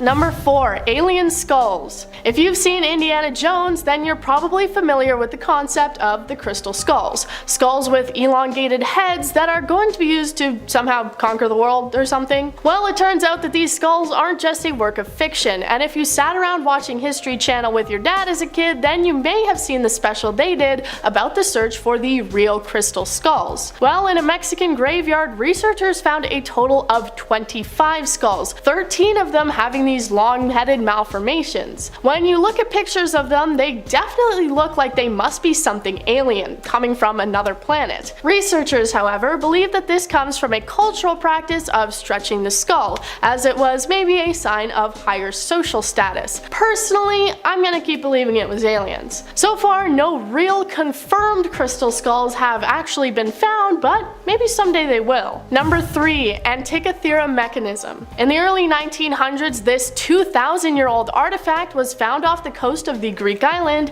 Antikythera. It is shaped like a circular gear with other mechanisms seeming to attach to it. Scientists have been trying for decades to try and figure out what this is and what it could have possibly been used for around 2,000 years ago, some describing it to be the first ever computer. While it may not look like a work of art to you, a professor at Cardiff University said it was extraordinary, describing how everything was perfect and seemed to be done very carefully, even going so far as to compare it to the Mona Lisa. Upon close study, it seems to track the solar system, like the time of day as well as even eclipses. It's the most complex piece of machinery from its era, and nothing similar came around for a very long time. Some people bringing into question the idea that humans had some sort of outside influence to help build this computer. Number 2. The Voynich manuscript. If you're a fan of rare books, then this one is for you. The Voynich manuscript was rediscovered in the early 1900s, though it had previously circulated through the hands of emperors and rulers. To this day, we don't actually know what the book says, as it is written in an indecipherable language and its illustrations are just as confusing. The pictures include things like otherworldly plants, non-existent constellations, and naked women swimming through strange tubes and green baths. Almost every page includes these fantastical drawings and strange texts about things that seem like they must come from another world. The book was written back in the 15th to 16th century, and perhaps the person who wrote it had a window to another planet, or perhaps a parallel universe. Copies of the manuscript are now available to purchase, along with historical and scientific perspectives on the book, if you're interested in taking a look for yourself. Number 1. Vampire skeletons. Vampire imagery and stories have been around for centuries, even spanning all the way back to the Bible if you saw my other video on that. But as it stands, we don't really have any true evidence or proof of the existence of vampires, unless you think the Twilight series was a documentary. In Poland, one team excavated a group of bodies that seemed to date back to the 14th century. Again, not super weird, their job is basically finding bodies. But what was different about these ones is that they appear to have been taken apart after their death, not by grave robbers or site disturbers, but immediately after they had died and were being buried. They had their heads removed and had been punctured through the spine, their heads being held under large stones. Researchers believe that this is due to the fear of vampires, and the people burying them believed them to be blood-sucking monsters and buried them this way to prevent them from ever rising up again. Starting off this countdown, we have the deck of cards. Now, I don't know about you, but normal deck of cards don't have number 1 cards. In replace, they have aces. But would you look at that? This odd deck had 1s, which makes me very uncomfortable. I don't know about you, but I've never seen this before. If we're playing Go Fish and you whip out a 1, I'm leaving, I'm sorry. Jokes aside, we have decks with aces because they can serve as the highest card or lowest. So it can serve as a 1 or more than 1. That's why we don't have 1s, according to Google, don't quote me.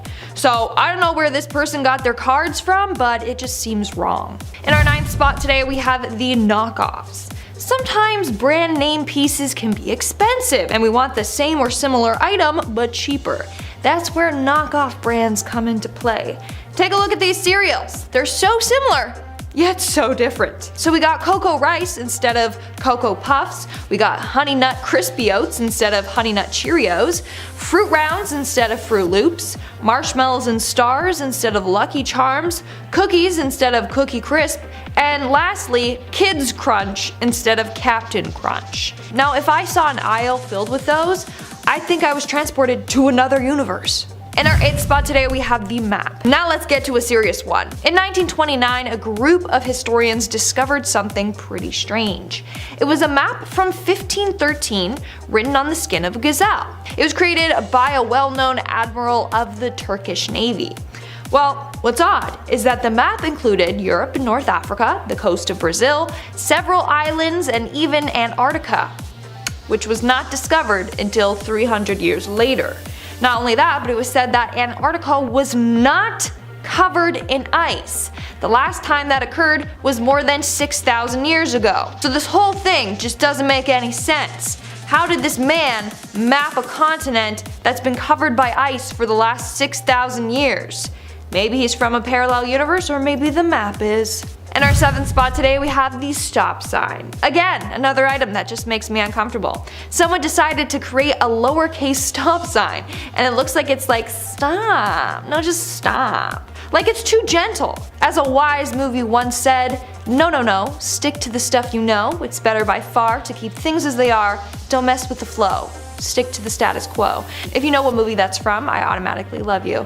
But maybe this person was driving around in another universe. Who knows? In our 6th spot today, we have the Oumuamua artifact. Hopefully I pronounced that right, because in another video I didn't, so now I'm changing the pronunciation. Let me know if I get it right, just be gentle, folks. In 2017, this object was found flying by in our solar system. Now it's quite weird. It looks like a space rock, but it's not a comet or asteroid. It's too small and oddly shaped to be an asteroid. This thing is long. In fact, this is now the most elongated known space object. Not only that, but astronomers were shocked by the condition of it. Astronomers thought that the first space rock to enter our solar system would be a ball of ice and rocks like a comet. But this isn't one. Now, not only is it not shaped like one, but there's usually a cloud of dust and gas surrounding comets, and this object just doesn't have that. But before scientists could study it too much, it left our solar system. All we know is that the strange object came from another solar system. Or maybe a different universe, and that's why it's so weird and unlike anything we've ever seen before. We're now at our 5th and halfway mark with the Archless McDonald's. Imagine this, okay? You're hungry, you're driving down a road, madly looking for places to stop and eat, and that's when you see it. Off in the distance, you see 2 golden arches, and you know exactly what awaits you. The one and only McDonald's. Except whatever universe this is in, McDonald's only has 1 arch. Like hello, it's not Nick Donald's, it's Mick. So stop, okay? Or maybe someone messed up with the designing this restaurant, I don't know. Also, since when does McDonald's sell just bags of ice? Like look at the sign, bag of ice, $1. I mean it's a steal nonetheless, but still, that's odd on its own as well. In our 4th spot today we have the Ulfberht sword. Now this is something scientists like to call an out-of-place object, and that's because the sword dates back from around 800 to 1000 AD, which is shocking since they didn't have technology to make such swords back then. Swords like this were made 800 years later during the Industrial Revolution. Not only that, but its carbon content is 3 times higher than other swords of its time. It also suggested that in order to make this sword, iron ore had to have been heated to at least 3000 degrees Fahrenheit, okay? Again, they didn't have that technology to do that back then. So many people are perplexed. Well, there are a bunch of theories. One is that it was dropped by a time traveler, or 2, it might have come from a parallel universe. One that is far more advanced than ours. But let me know your theory in the comments below. In our 3rd spot today we have Lost and Found.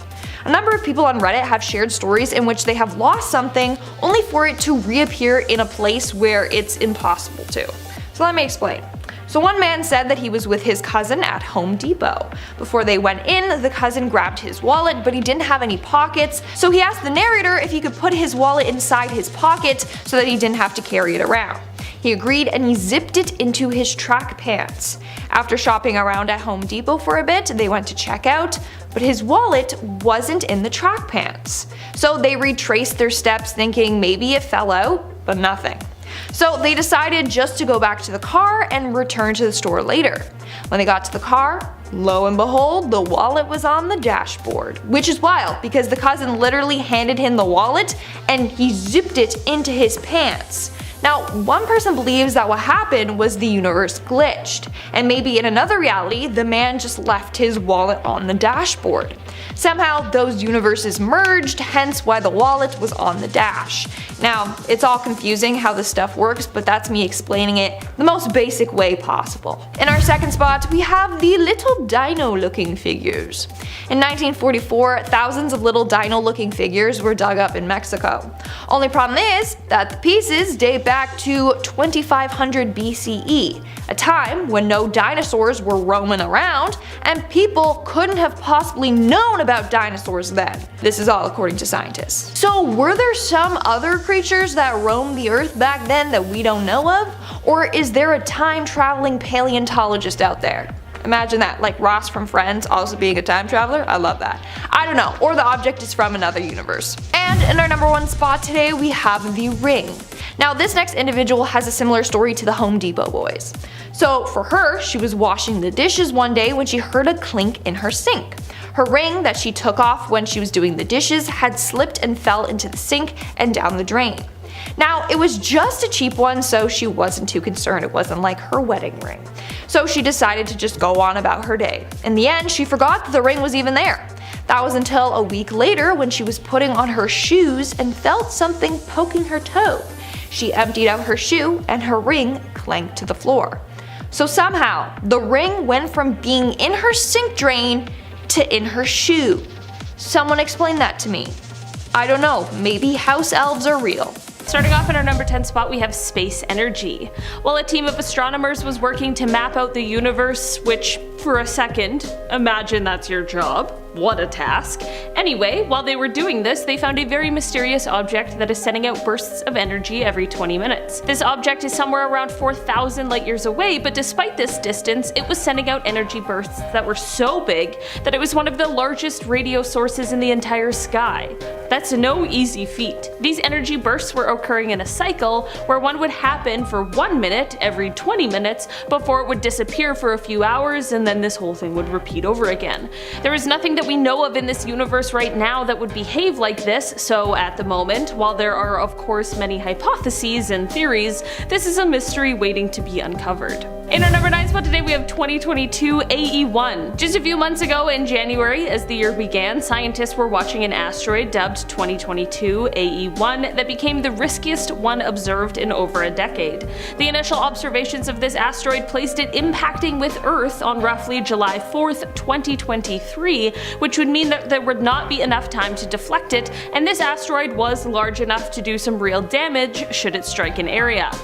Yeah, it was most definitely a cause for concern. There was a week where the moon outshone this asteroid, and so experts weren't able to see it and continued tracking its path, but once the moon was out of this phase, the risk seemed to have diminished. As of now, this asteroid has been taken off of the risk list, but who knows? It seems as though things can change quite quickly and unexpectedly outside the cozy home and protection of our atmosphere. In our number 8 spot today, we have a meteorite. On February 28th, 2021, reports came pouring in from across the UK of an unusual streak of light that was seen in the sky. These reports were far behind the UK's Fireball Alliance though, as their cameras had already picked up the signal and they were already in the midst of estimating its landing site. That's right, this streak of light was a meteor, if the title didn't give it away. It's a remnant of our early solar system that has been flying through space at unbelievable speeds until it came down through our atmosphere and ended its long, awesome journey scattered in a bunch of pieces across rural Gloucestershire. Teams were sent out to be responsible for the recovery of the extraterrestrial material, which was found in a family's driveway as well as in a sheep's field nearby. This meteorite is a rare specimen known as primitive carbonaceous chondrite, which is said to contain materials that have been essentially unaltered since the formation of the solar system 4.5 billion years ago. The pieces of this meteorite can give us insights into the building blocks of the planets, and it can potentially give us clues as to how the Earth came to be this wonderful planet that possesses all of the resources necessary to sustain human life. In our number 7 spot today, we have King Tut's meteorite. So I actually learned about this one from Taylor, since he's the little history bee, and it is so interesting. Quite recently, researchers made quite the discovery that actually solved a mystery surrounding a dagger that once belonged to King Tut 3,400 years ago. An analysis of the king's weapon found that it was actually forged out of meteorite just outside of Egypt. That is so cool. This whole artifact and the way it was forged is one of the greatest mysteries in history. It is exceptionally unusual in the fact that it was made out of iron, which is a material that the Egyptians would not begin to smelt for another 500 years. This was just one of the many treasures that was found within his tomb, and one that continues to add to the incredible accomplishments of the ancient Egyptians. In our number 6 spot today we have Tabby's star. This star, which has also been referenced as the WTF star, is an F-type main sequence star which is located in the constellation Cygnus about 1,470 light years away from Earth. This star is of particular importance because of the fact that it shows unusual light shifts, which includes a 22% dimming in brightness.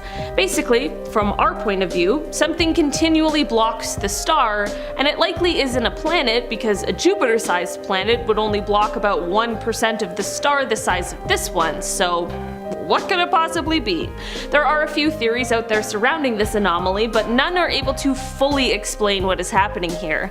Some believe that it is some sort of uneven ring of dust orbiting the star, and others believe that the star's luminosity fluctuates depending on the efficiency of the heat being transported to its photosphere. These are just two of the theories surrounding this star, but there are many more out there, and at this point we just don't know. Hopefully though, the James Webb Telescope, which was launched at the end of last year, will be able to get a more clear picture of what may be happening over there on Tabby's star. In our number 5 spot today we have new material. Of course, when meteorites show up to Earth, people are dying to get their hands on them to study them and see what all they contain. We get some pretty incredible deliveries of things that arrive on meteorites, and analysis has been able to identify about 300 minerals in different space debris that comes down to Earth, and 40 of those are ones that have only been found in meteorites. This is all very cool and interesting, but one of the most fascinating is the Allende meteorite. This is one that exploded over Mexico in 1969, and after analyzing samples from it, in 2012 scientists announced the discovery of a material that had never been seen on Earth, and that frankly no one knew was even possible to make. It was called pangite, and it consists of quite a strange variety of elements, including titanium, zirconium, and scandium. In our number 4 spot today we have CFBD SIR 2149. Ah yes, the rogue planet with the easiest name to remember.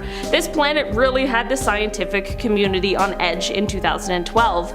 This is because most of the planets we are familiar with orbit a star. I mean, look at the one we're most familiar with. We clearly and thankfully do. That's not the case for this guy though. CFBD SIR 2149 seems to just be drifting across space without any sort of star. This planet is also huge. It is thought to be 7 times more massive than Jupiter, and Jupiter is quite a bit more massive than Earth. This isn't necessarily anything that we need to worry about. I mean, we're at home in our solar system with our star, not wandering around the universe or galaxy, so that's good. I mean, let's just hope it stays that way. Astronomers believe that there are likely billions of rogue planets, and that they might even outweigh the amount of planets that have suns. In our number 3 spot today we have shooting stars. Okay, so we often look to the night sky in an attempt to see a shooting star, and the chances might be pretty good depending on how light polluted the area is. I mean, either that or you're seeing one of the Starlink satellites, but either way, we know that shooting stars aren't really stars at all, and are instead meteors burning up as they move quickly through Earth's atmosphere. But what if I told you that there really are some shooting stars that are actually stars? Hypervelocity stars were discovered by astronomers in 2005, and it is thought that they occur, or form, when a binary star system, or a star system that has 2 stars, gets destroyed by a black hole. One of the stars in the system will usually fall into the black hole, which just may send the other one flying across through space as fast as millions of miles per hour. It's definitely not the same thing that we think of when we think of shooting stars, but it is quite the galactic event. In our number 2 spot today we have quasars. If you aren't exactly familiar with them, they are super compact objects that kind of have a star-like appearance as they are very luminous, and it is thought that these guys are powered by supermassive black holes. So there's obviously quite a few interesting things about these, but one of the most interesting is in relation to one in particular called APM 082795255. This one contains a black hole that is surrounded by a vapor cloud, and within the cloud is 140 trillion times the amount of water on the Earth. It's the largest water reservoir ever discovered. That's insane. Researchers believe that this giant watery cloud formed long ago, just 1.6 billion years after the universe itself. In our number 1 spot today we have stardust. Just a few years ago, researchers in Australia made a startling discovery. Ancient grains that were discovered inside of a meteorite that had landed inside of the country were studied, and it was revealed that they were actually grains of stardust. This dust was formed somewhere from 5 to 7 billion years ago, and it is now the oldest solid material ever found on Earth. These kinds of pre-solar grains are a very rare find. In fact, they're so rare that they're only found in about 5% of meteorites that have fallen to Earth. This is a fascinating discovery because having something like this really is the next best thing aside from having the actual star itself, and it gives insight into our universe billions and billions of years ago. Starting us off at number 10, the Khaden meteorite. While it may not have been the biggest meteorite to crash into the Earth, it certainly raised many questions once it was here. On December 30th, 1980, what looked like a fireball was seen in the sky hurling its way towards the Soviet military base. Now, upon impact, they discovered a surprisingly small stone weighing only about 4 pounds, but it was what was inside the stone that caused a commotion. Inside the meteorite was a wide range of incredibly rare and unique minerals, many of which are not found in nature, causing quite a bit of confusion and debate around the stone's origins. Some scientists believe it originated from the Martian moon of Phobos, but no one really knows for certain. While there have been several meteorites from Mars to land on Earth, if suspicions are true, the Khaden would be the first Martian moon rock to be found on Earth. And who knows what that could mean. Next up at number 9, a piece of the moon. As fate would have it, a piece of the moon made its way into the desert of Morocco, and in 2014, it was discovered and sold privately to a collector. The moon chunk weighed about 6 pounds and was extremely rare, as very few pieces of lunar material have been known to crash land onto the planet. Now, as cool as this seems, scientists have discovered that moon dust can cause huge health risks, and long-term exposure is highly toxic and has the potential to even cause death. So whoever has this piece of moon rock better have it sealed tight, because it could be the end of them. Next up at number 8, Tomanawos. To understand the craziness of this meteorite, we have to rewind a few billion years. Well, 4.5 billion years to be exact. Meteorites are usually made of iron and nickel. These iron and nickel atoms were formed inside stars that eventually exploded, sending the elements rocketing across the nebula. Over time, the elements were forced together to create what we call protoplanets, which were the first planet-like orbs of the solar system. Now, 4.5 billion years ago, Tomanawos was at the core of one of these protoplanets, but at some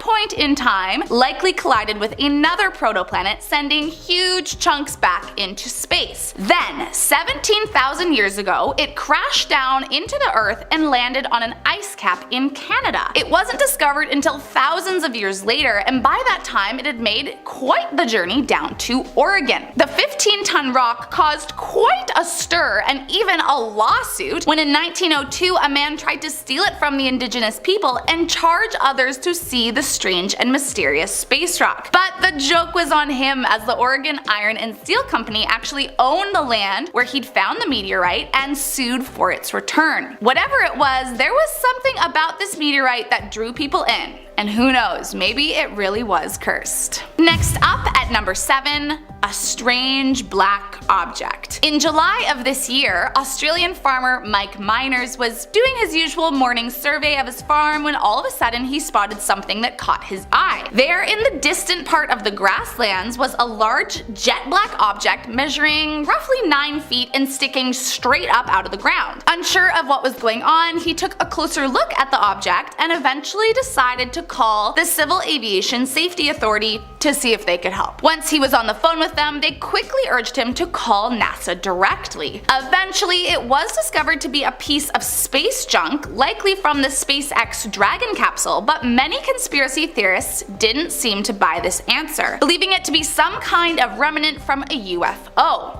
And to tell you the truth, I have no idea if those conspiracy theorists are losing their minds or if they are onto something, but anything that is falling from outer space will always freak me out. Coming in at number 6, the microscopic diamond. There are many things people can expect to find falling from the sky, but tiny microscopic space diamonds would not be at the top of my list. Back in 1969, an unexpected meteorite came crashing down into Mexico, which led to one of the biggest manhunts trying to find all the scattered fragments. One of the strange finds were small diamond fragments containing, now stay with me here, isotopic signatures of materials formed prior to the existence of our solar system. Which, listen, I'm not really blessed with much of a science brain, but essentially it's really frickin' crazy what they found. The origins of the diamond is up for debate. There are two theories about how they came to be. The first is the formation inside a giant star that long ago exploded in a supernova, and the second is from an asteroid impact in space. But either way, it's an incredibly strange find that raised more questions upon its discovery than it answered. Next up at number 5, a molten object. Maybe it was aliens, or maybe it's some cursed artifact from outer space, but either way, no one had any clue what they'd found. Back in 2016, an inexplicable molten object fell from the sky in Siberia and was actually caught on film. 2 YouTubers said they received the footage from a witnessing Russian man and wasted no time posting the video for all to see. Whatever it was covered in green flames, an unrecognizable white foamy substance, and grabbed the attention of local firemen who can be seen attempting to put out the giant and strange green flames. Many online viewers were quick to try and figure out what exactly they were witnessing, and some said it was probably a satellite that fell onto the earth, but some swear they saw a UFO hovering over Turkey just 3 days prior and believe the object to have been the crashed extraterrestrial ship. Maybe the aliens were trying to send us a message? Let's just hope it was a crashed satellite. Coming in at number 4,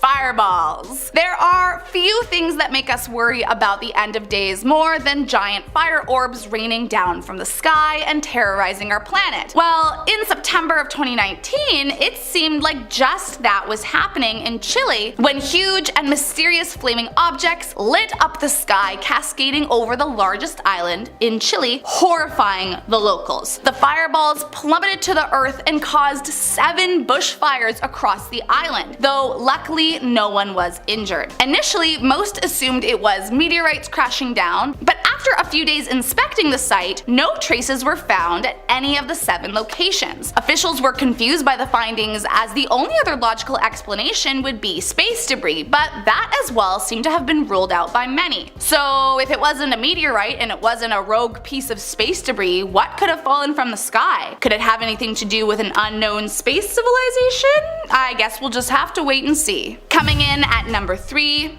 metal shreds. Long before Chile saw the flaming balls of fire crashing down, Argentina was met with an equally terrifying phenomenon. Back in 1991, out of nowhere, giant shards of flaming metal appeared glowing in the sky. The ominous showers appeared to be darting down towards the planet, terrifying the locals. This metallic rain turned out to be fragments from a Russian space station named the Salyut 7, which to this day is still considered to be one of the largest human-made objects to re-enter the atmosphere. Now, of course, engineers made many attempts to guide the fragments toward the Atlantic Ocean, but as the station was in a low orbit to the planet, they were not really able to properly redirect anything. So soon the 88,000 pounds of metal were crashing down to the Earth, and although no one was injured, it certainly terrorized all who witnessed it. Coming in at number 2, Vladimir Komarov. Infamously known as the man who fell from space, Vladimir was a famous Russian astronaut, or cosmonaut as they were called during the Cold War space race. Back in 1967, he embarked on a crazy mission that, although he was completely trained to complete, was ultimately rushed. Allegedly, the spacecraft had a multitude of structural issues, and despite engineers warning the Soviet officials that the craft was not ready, they continued with the mission as planned. Vladimir took off and made his way up into the eternity of space, and even executed 16 orbits around the Earth. Earth. But something went awry with his mission, so he was instructed to make his way back down to Earth. However, things went south upon trying to re-enter the atmosphere when his parachute would not engage, and Vladimir plummeted back towards the Earth, crashing in a horrific explosion. Rumor has it that while he was plummeting to his fate, he was screaming at the Soviets for forcing him to do this mission. And while he may not have been something that originated from space, it was certainly cursed from the very beginning of its journey.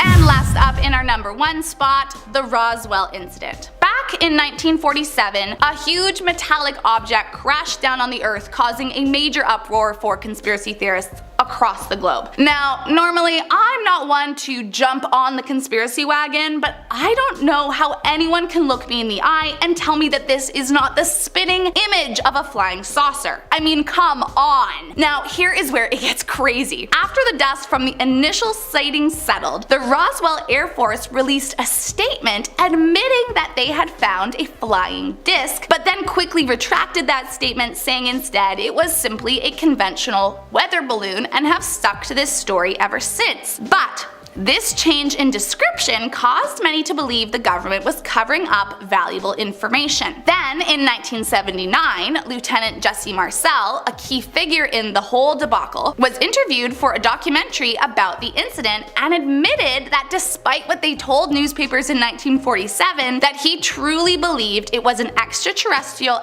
entity that was found that day, and that the government had ordered him to keep quiet. Now, that isn't suspicious at all. So what do you guys think? Government weather balloon or top secret alien spaceship? In our number 10 spot, we have the Ring of Sylvanus. Anyone a fan of The Lord of the Rings? I'm a mega fan, so if you are, reach out to me and let's be friends. But anyways, you may not know this, but the ring exists. Yep, it's real. Allegedly, J.R.R. Tolkien was inspired by a ring called the Vane Ring, or the Ring of Sylvanus, that was said to be cursed. It was a gold ring dating to the 4th century AD England, and it was the property of a man named Sylvanus in 1785. It was apparently stolen, and Sylvanus put a curse on it. Eventually, it became the property of the Shute family, and their property eventually became a National Trust property, and the ring is on display there. In 1929, a man named Sir Mortimer Wheeler discovered the curse upon it and discussed the details of the curse, such as the god invoked, with a very famous man by the name of J.R.R. Tolkien, thus birthed the story about the one powerful ring. Man, if there was one person dead that I could meet, it would be him. He created his own language, folks. I wish I could pick his brain on his thoughts about life. Anyways, this object is locked away in a display case, so we should be good. If you're enjoying this video, don't forget to smash that subscribe button so you can watch more content like this. In our number 9 spot, we have the Unlucky Mummy. The Unlucky Mummy is an artifact that people legit believed started World War I. Oh, and the object was rumored to have sunk the Titanic. That's a very, very unlucky mummy. The Unlucky Mummy is an ancient Egyptian artifact that's either a painted wooden mummy board or an inner coffin lid that's now located in a British museum. It was originally found in Thebes and can be dated by its shape and style to around 950 to 900 BC. A British journalist obsessed with the fact that he thought it had magical powers analyzed it for some time, and after 3 years, at only age 36, he mysteriously passed away. People believed that the Unlucky Mummy was the reason. Wow, it's so wild to think about how different people's thoughts were back then compared to how people think now. Did people back then have crazy imaginations, or are we too unimaginative and logical now that we miss the magic? Would love to know your thoughts in the comment section below. In our number 8 spot, we have the Hexham Heads. The Hexham Heads were a pair of small stone heads about 6 centimeters high, found in 1971 in a British town called Hexham by 2 boys by the name of Colin and Leslie Robson. They were digging in a garden when they stumbled across them, and they brought them inside. Right away, paranormal phenomena began to happen in their house. One boy's hair was pulled at night, the heads would mysteriously be in new places, bottles were being thrown across the room, and their mother saw a man that was seemingly half man, half goat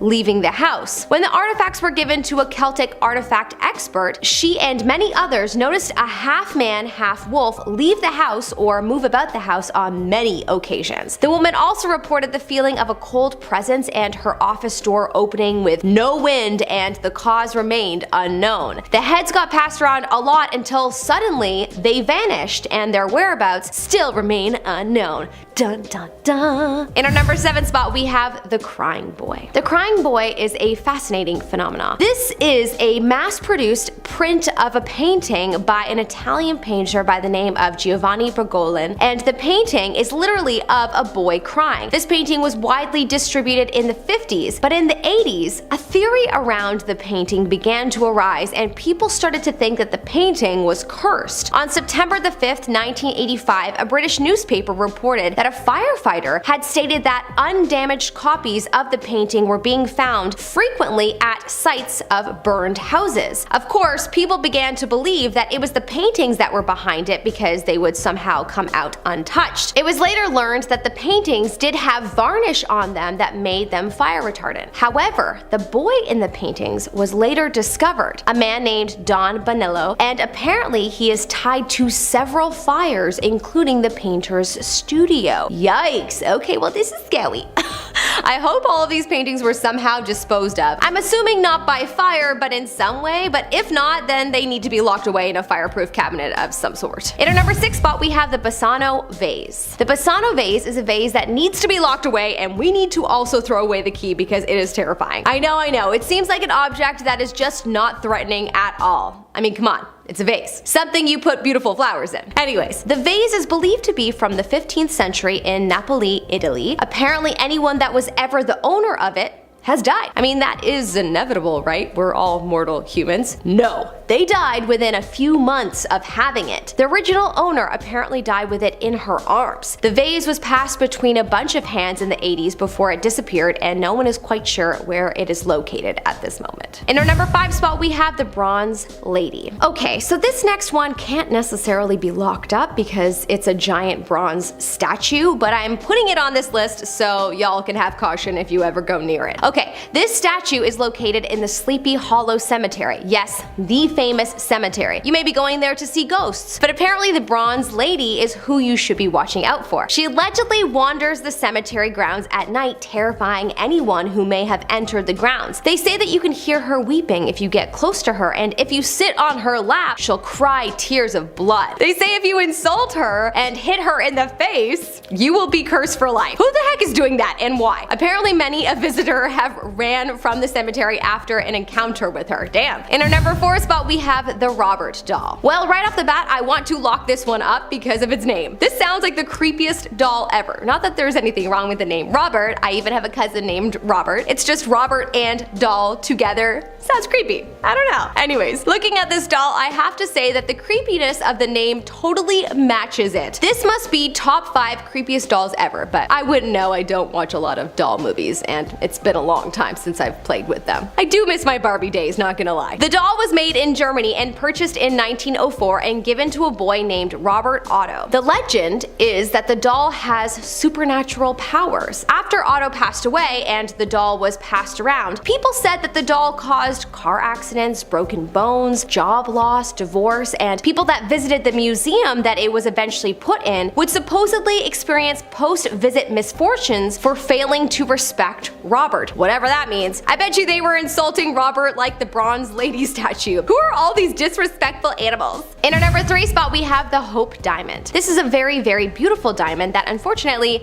is cursed. So much so that no one should own it. I just realized something. If you were someone that owned such a crazy expensive diamond, would you not do whatever you could to protect it and make sure it was not stolen, such as create a rumor around it possibly being cursed so no one would try to steal it? I mean, I probably would. I wonder if perhaps that's how this started. Anyways, allegedly the Hope Diamond is cursed and has brought about a lot of death in its time. It was extracted in the 17th century in India. Owners of the Hope Diamond were either killed or experienced extreme misfortune. So after a while, it just gained a poor reputation. It's most likely cursed. In our number 2 spot, we have the Cursed Ring. This is a ring that needs to be locked up in a vault pronto because it is absolutely cursed. It was once called the Destiny Ring by a shopkeeper who did not want to sell it template, but apparently actor Rudolph Valentino had to have it. It was the 1920s, and after buying this ring, a series of unfortunate events happened to him before he ended up passing away. A series of unfortunate events actually happened to all who obtained the ring for many years until the ring was bought in an auction in 2017, and there has been no word as to whether the owner of it is still okay. Why oh why was this ring not thrown into a vault? I will never understand people. In our number 1 spot we have the Belleroy Chair of Death. You may be surprised to hear that this is not the only chair that supposedly brings about death, but the other chair is so widely talked about that I thought I would talk about this one on this list. This chair, the Belleroy chair, is a chair that's from the Belleroy mansion that is believed to be very haunted. It's a 200-year-old blue chair that sits in the drawing room called the Blue Room. The chair apparently was once owned by Napoleon, and it was made in the 18th century by a person that practices sorcery. So how is this chair bad, you may ask? Well, the legend around this chair is quite fascinating. Allegedly, a red mist floats around the chair, and people say that the mist is a spirit named Amelia. This spirit allegedly sucks the breath out of anyone that sits in the chair, sucking out their life force, and they pass away a few days later. This literally sounds like a part of the plot of Hocus Pocus. I bet you they got their inspiration for the movie from this.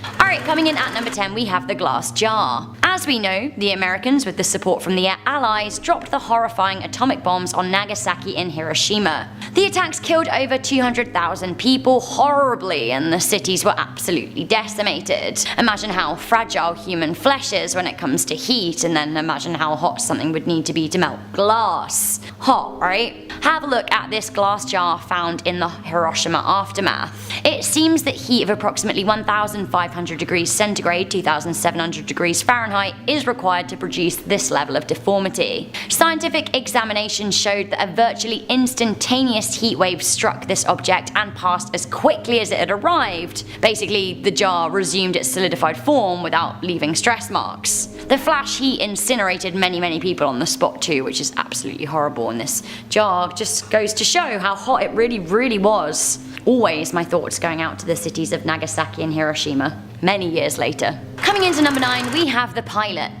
This portrait of a World War II pilot in its original 1940s frame was listed on eBay. The listing reads, "This haunted picture holds the energy of an old pilot's ghost." When the haunted picture is set out on display, many people have witnessed a man dressed in uniform appear in hallways and doorways of the house. A deep man's voice can be heard at late hours of the night. I can usually hear military jargon being shouted at fast speed. I don't know why this energy is so attached to this haunted picture, or what this ghost is trying to tell me. Weird.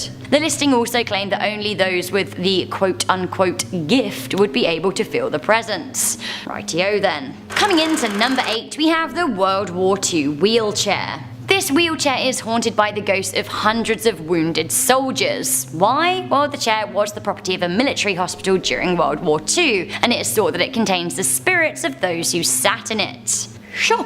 Chair owner Neil Packer said that when he sat in the chair, he felt as if his leg had been amputated. Weird. He said that another man's leg went blue after a brief stint in the chair. Another sitter said that she felt like her chest was heavy as if she'd had an infection. The chair was actually taken onto British television too. It featured on This Morning with hosts Philip Schofield and Holly Willoughby, and Phil decided to sit in it. Honestly, I feel like if I've learned anything across my 4 years of working on Most Amazing Top 10, it's that you should never sit in the haunted chair. Does anyone remember the Busby stoop chair now chained to the ceiling in Yorkshire? Like, seriously, don't sit in the haunted chairs. But unfortunately, Phil couldn't have listened to me because I made this video after he sat in it, and I don't think he watches the channel, but maybe he should. Nonetheless, he sat in the chair on live TV, and this was his reaction. The chair? Yeah. How do you feel? I feel like...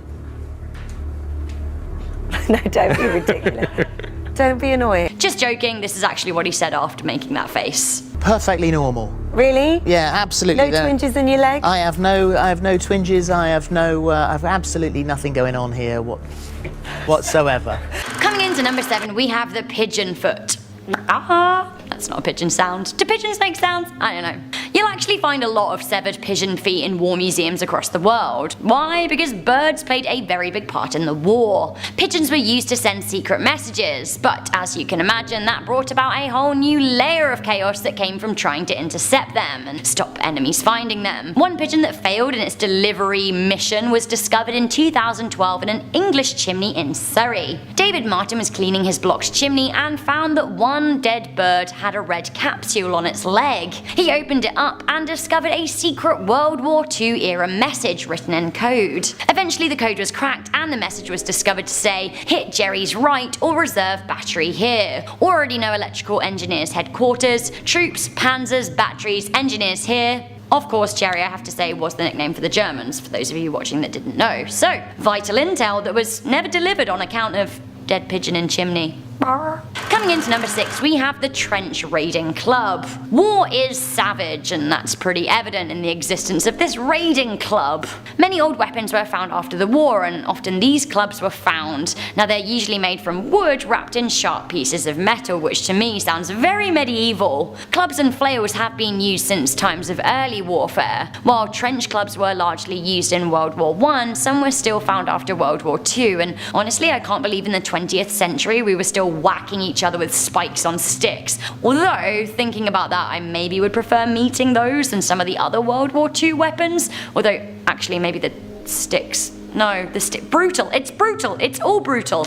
It's all got very morbid too. I'm imagining being hit with a big stick. Ah. Coming into number 5, we have the trumpets that started the war. These scary wartime objects were actually from an ancient period in history. In 1922, King Tutankhamun's tomb was opened. Now this was a period between the First and Second War. A lot of people were very nervous about the whole thing, and perhaps for good reason, as this is where the legends of the Curse of the Pharaoh began. Among the artifacts, silver, wooden and bronze trumpets were found. Now the trumpets were played and recorded in 1939 on British radio, the BBC. A few months after it was broadcasted, World War II broke out and the announcement was delivered to the British public on the same radio station. This has led many to believe that the trumpets are cursed and actually have the power to summon war.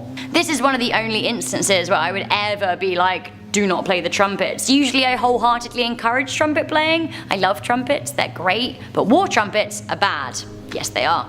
Coming into number 4, we have the lost bombs, and the found bombs, but mostly the lost bombs are the concern. So a lot of worrying undetonated bombs have been found since World War II. Just last year, 1,000 people were evacuated from their homes in Cologne in Germany when a World War II bomb was discovered near a petrol station in the city, which doesn't sound like a great combination. That wasn't even the worst of it. In 2011, 45,000 people were forced to evacuate their homes when a drought revealed a big unexploded bomb in the Rhine near Koblenz. The scary fact is that thousands of unexploded bombs are still sitting hidden and buried across Europe. Do you want to hear a scary statistic? 70 years later, more than 2,000 tons of unexploded munitions are uncovered on German soil every year. Terrifying. Sadly, coming into number 3, we have the body parts. It wasn't just the Nazis mutating their enemies, a lot of countries were at it. It seems that actually a vast amount of Americans who took part in World War II and were stationed in the Pacific would wear Japanese body parts as trophies, which is disgusting. Luckily, the majority of these have been destroyed, but necklaces made of Japanese teeth were fashioned. Ears were pinned to military belts, and it is even said that Franklin Roosevelt, the President of the United States, was given the gift of a letter opener made out of a Japanese soldier's arm. A bunch of trophy skulls were found after the war. Skulls of dead Japanese people were given to Americans as gifts. Here's a picture of a woman that appeared in a magazine in 1944 that shows her writing to her sweetheart to thank him for the skull. Honestly, I can think of more romantic gifts, but like, whatever. Actually, not whatever. Judging you. Skulls. Gross. Stick to flowers, please. Coming into number 2, I do love a ghost ship. We have the Queen Mary. So the Queen Mary is more than just a haunted object. It's a haunted object filled with hundreds of other haunted objects and floating. When World War II began, British ship the Queen Mary was converted into a transportation ship for Allied troops. She transported 800,000 troops to Europe in her time. Unfortunately though, she was involved in an accident which killed 239 people. The Queen Mary was retired in 1967 after another stint as an ocean liner. She is now a permanently docked hotel in Long Beach, California, but it is said that she is mercilessly haunted by a number of souls. It seems the swimming pool is haunted by the spirit of a young girl. A first-class passenger, dubbed the Woman in White, glides across the floor of the Queen's salon in a long dancing gown. The ship has had to retire the use of room B340 because there have been so many complaints of its haunting. Those who have been on the ship tend to report ghostly goings on, and they have done for decades. Ever since the ship was a working transport ship, people have been spotting ghosts. Scary, but I do love a ghost boat. I don't love this at number 1 though, this is absolutely horrifying. I only learned about this today. I am talking about the blood flag. The blood flag, or the Blutfahne, was a Nazi swastika flag that was regularly carried during the Third Reich, and it served as a ceremony piece for the party. The flag was the original carried in Hitler's failed Munich beer hall putsch in November 1923. It was soaked in the blood of an SA member who was killed in the attack. The flag was then saved and had the names of 16 people who died in the putsch sewn in. The flag was kept at Nazi HQ in Munich, but was taken out for ceremonies in which other flags were bought to touch it in order to consecrate them. It is said that the blood flag touched all of the banners in the Nuremberg rallies. The blood flag, interestingly, hasn't been seen since the end of the war. Nobody knows where it went. Creepy. So guys, that was the top 10 scary World War II objects for you. Before I read comments, I want to introduce you to one more object that I couldn't find a way to fit into my list. Meet this chap. It's Rupert. He's a lost Rupert. He's Rupert to me anyway. British troops called him Rupert and the Americans called him Oscar. This is an Allied used dummy. They would use paratrooper dummies to cause confusion and chaos amongst German troops, so they would drop these Ruperts or Oscars onto land and then Germans would be like, go get them, but no. Just a dummy. Number 10, the big fin squid. This deep sea creature will probably be in your nightmares tonight. Looking like a mix between spaghetti and the hair I pulled out of my shower drain this morning, this is the big fin squid. This creature was discovered only about 20 years ago and was first mainly noticed when a group of researchers had been diving to a shipwreck and seen the terrifying squid instead. It's known to live miles beneath the water's surface and seems to just float around in the water. They can grow around 6 meters long, with most of that being in its tentacles and arms, which scientists really don't understand. As the squid appears to just drift around, they're not really sure how it actually uses its tentacles. One thing they do know, however, is that these spaghetti noodles have microscopic suckers on them, which scientists theorize they use to catch prey that bump into them, and they then drag their meal along the sea floor. Number 9, the immortal jellyfish. If any of you out there are planning on discovering how to live forever, these so-called immortal jellyfish may be your ticket to success. When the jellyfish eggs hatch, they grow to full size in just a few weeks, but they don't grow very large. The average size of one of these creatures is only about the size of your pinky nail. So what makes these tiny little guys unique from all the other species of jellyfish out there? Whenever they become damaged or even begin to starve, they reverse back in the developmental process. If you think about the life cycle of a frog that you probably studied in school, they go backwards in this cycle, reverting back to their early stage of a polyp. They can then grow up again, genetically identical to the jellyfish that it used to be, or still is. They can also create clones of themselves, so while one may die, that same creature might still be floating around somewhere. Scientists are desperately looking into this process and how they do it, as they want to look into the medical applications of the jellyfish's abilities. Number 8, the Yeti crab. This fuzzy looking crab was only recently discovered in the mid-2000s, and it's got scientists baffled. They were discovered just south of Easter Island and appear to thrive around hydrothermal vents underwater. It's believed that they eat mollusks around the vents and also appear to grow bacteria on their arms by holding them over top of it so that they can then eat the bacteria later. These animals are also pretty stuck where they are. They are virtually blind due to their deep sea location and only seem to be able to live within very close proximity to the vents. If they wander even just a few meters away from the area, they're highly likely to die. Because of this, the Yeti crabs are typically seen hanging out in massive piles, sometimes up to 600 crabs per square meter, making pictures of these groups of crabs a little unsettling to look at. Not much is known about these guys yet, so it might be a while before we get some solid answers about just how they came to evolve to survive next to these hydrothermal vents. Number 7. Rangeomorph. This next one probably isn't one you've ever heard about or seen when you've been walking around. That's because this is a fossil that scientists are working hard to try and understand. It's referred to as an Ediacaran and has had researchers confused for years. So here's what we do know about this prehistoric creature. They were largely immobile and could grow to sizes larger than humans.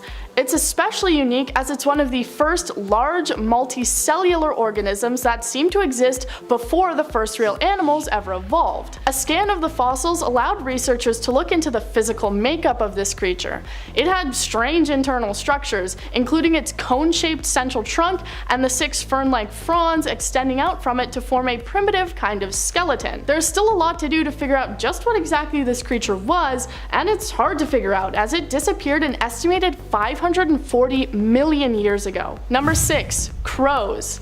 I know what you're thinking. Crows? Yes. Crows. While they may seem like simple avians that you hear squawking away during the day, there's a lot to these birds that scientists don't really seem to understand. The main one being that these guys are mean. Some people know that crows are extremely smart and can be trained to do tasks, as well as having built-in problem-solving capabilities. Well, it looks like they are putting their brains to use. It was discovered in a recent study that crows hold grudges.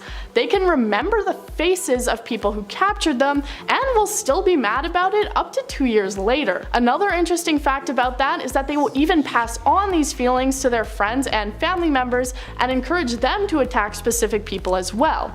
So I think it's in the best interest of all of us to not go out and antagonize any crows. Number 5. The platypus. If you grew up watching Phineas and Ferb, then you're probably familiar with the mammal known as a platypus.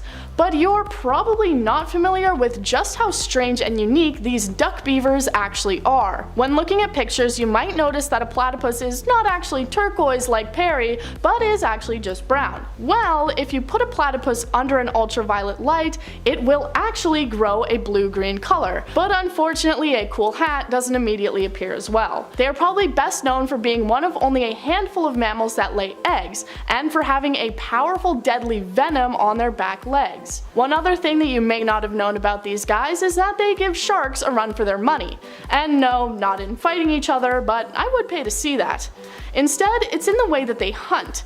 Even though they're mammals, they mostly hunt underwater, and they close off all their senses while they do so, only using their electrical signals and powers of electrosensitivity in order to find their prey. Number 4. The Argentine ant. If you think it's cool that you have friends all across the globe thanks to the internet, just wait until you hear about the massive global colony of the Argentine ant. They have managed to spread to every country except Antarctica and exist in massive underground colonies, even holding the record for largest known ant colony in the world, spanning across 6,000 kilometers. These invasive species have become a massive problem across the world as they appear to have been waging wars with different species of ants, taking over their ecosystems faster than you can say colonization. Due to the super colonies that these ants are capable of creating, they have strengthened numbers, and their population just seems to be continuing to grow. When Argentine ants from the main large colonies were pitted against each other to see if they would fight, they actually seemed to recognize each other and engaged in a greeting. So let's just hope they're not planning on banding together and taking over Earth anytime soon. Number 3. Cows. I know, everybody has seen a cow before, so what's so weird about it? Well, cows do in fact have one large mystery amongst them that scientists are struggling to figure out. If you've ever driven past a cow field and seen that all the cows seem to be facing in the same direction, there's a reason for that. It looks to some researchers that cows are magnetic. They seem to prefer to stand and graze in accordance to electromagnetic fields, always seeming to stand in a north or south direction. Researchers took satellite pictures of tons of cows in pastures and noticed the similarities in the way that they all seem to align themselves. They also ruled out any other reasons for the cows standing in such a way, such as avoiding the heat, wind, or other elements. I would also choose to argue that aliens put magnets in the cows in order to more easily lift them up into their UFOs. But hey, that's just my theory. Number 2, the Greenland shark. There are tons of different species of sharks out there, and one of the apparently more abnormal and unique ones is the Greenland shark. They're a fairly new find, only first being photographed in 1995, and as a result, we really don't know much about them and have had some trouble explaining some of their behaviors. They can become the size of a great white, able to grow more than 20 feet long and weigh more than 2,500 pounds. They also seem to live a very long time, with the current estimate of their lifespan being around 400 years, and only seeming to reach maturity at the age of around 150. As they live in deep waters, they are often mostly blind and rely on their other senses, which is lucky for them as they can often fall victim to a parasite in their eyes, rendering the organs pretty useless. Their skin is also poisonous and can only be eaten after properly preparing it for months, a process which includes burying the meat in the ground, though I'm not sure why you'd want to go to such long lengths for a bite of shark anyways. Number 1, the axolotl. Probably one of the cutest creatures on this list, we're finishing it off with the axolotl. Fans of Minecraft are probably familiar with this little guy. The creature has many strange abilities which have left many people baffled. One of the most notable is probably its ability to completely regenerate lost limbs, as well as its heart, lungs, spinal cord, and even parts of its brain, and the tissue is regrown without even leaving any scarring behind. Scientists are also especially interested in this creature because they are incredibly resistant to cancer, and they're hoping to find a way to harness the axolotl's natural defense to the disease. They are only able to be found in Mexico, and despite having no major predators, are incredibly endangered, mostly having issues with other creatures eating up their resources. And the reason these guys are so cute is because they have a condition that allows them to keep most of their larval features, which causes them to look pretty similar to big tadpoles. Number 10, NASA's flying frog. We'll kick this list off with one of my favorite photos from history ever. On September 13th, 2011, NASA's Leidy spacecraft lifted off from Wallops Flight Facility in Virginia. Now, to witness a spacecraft take off and go to space, it's amazing, right? People travel across the country to hopefully catch a glimpse of this experience, right? Now, one frame of this specific launch, one photo here, shows an airborne frog.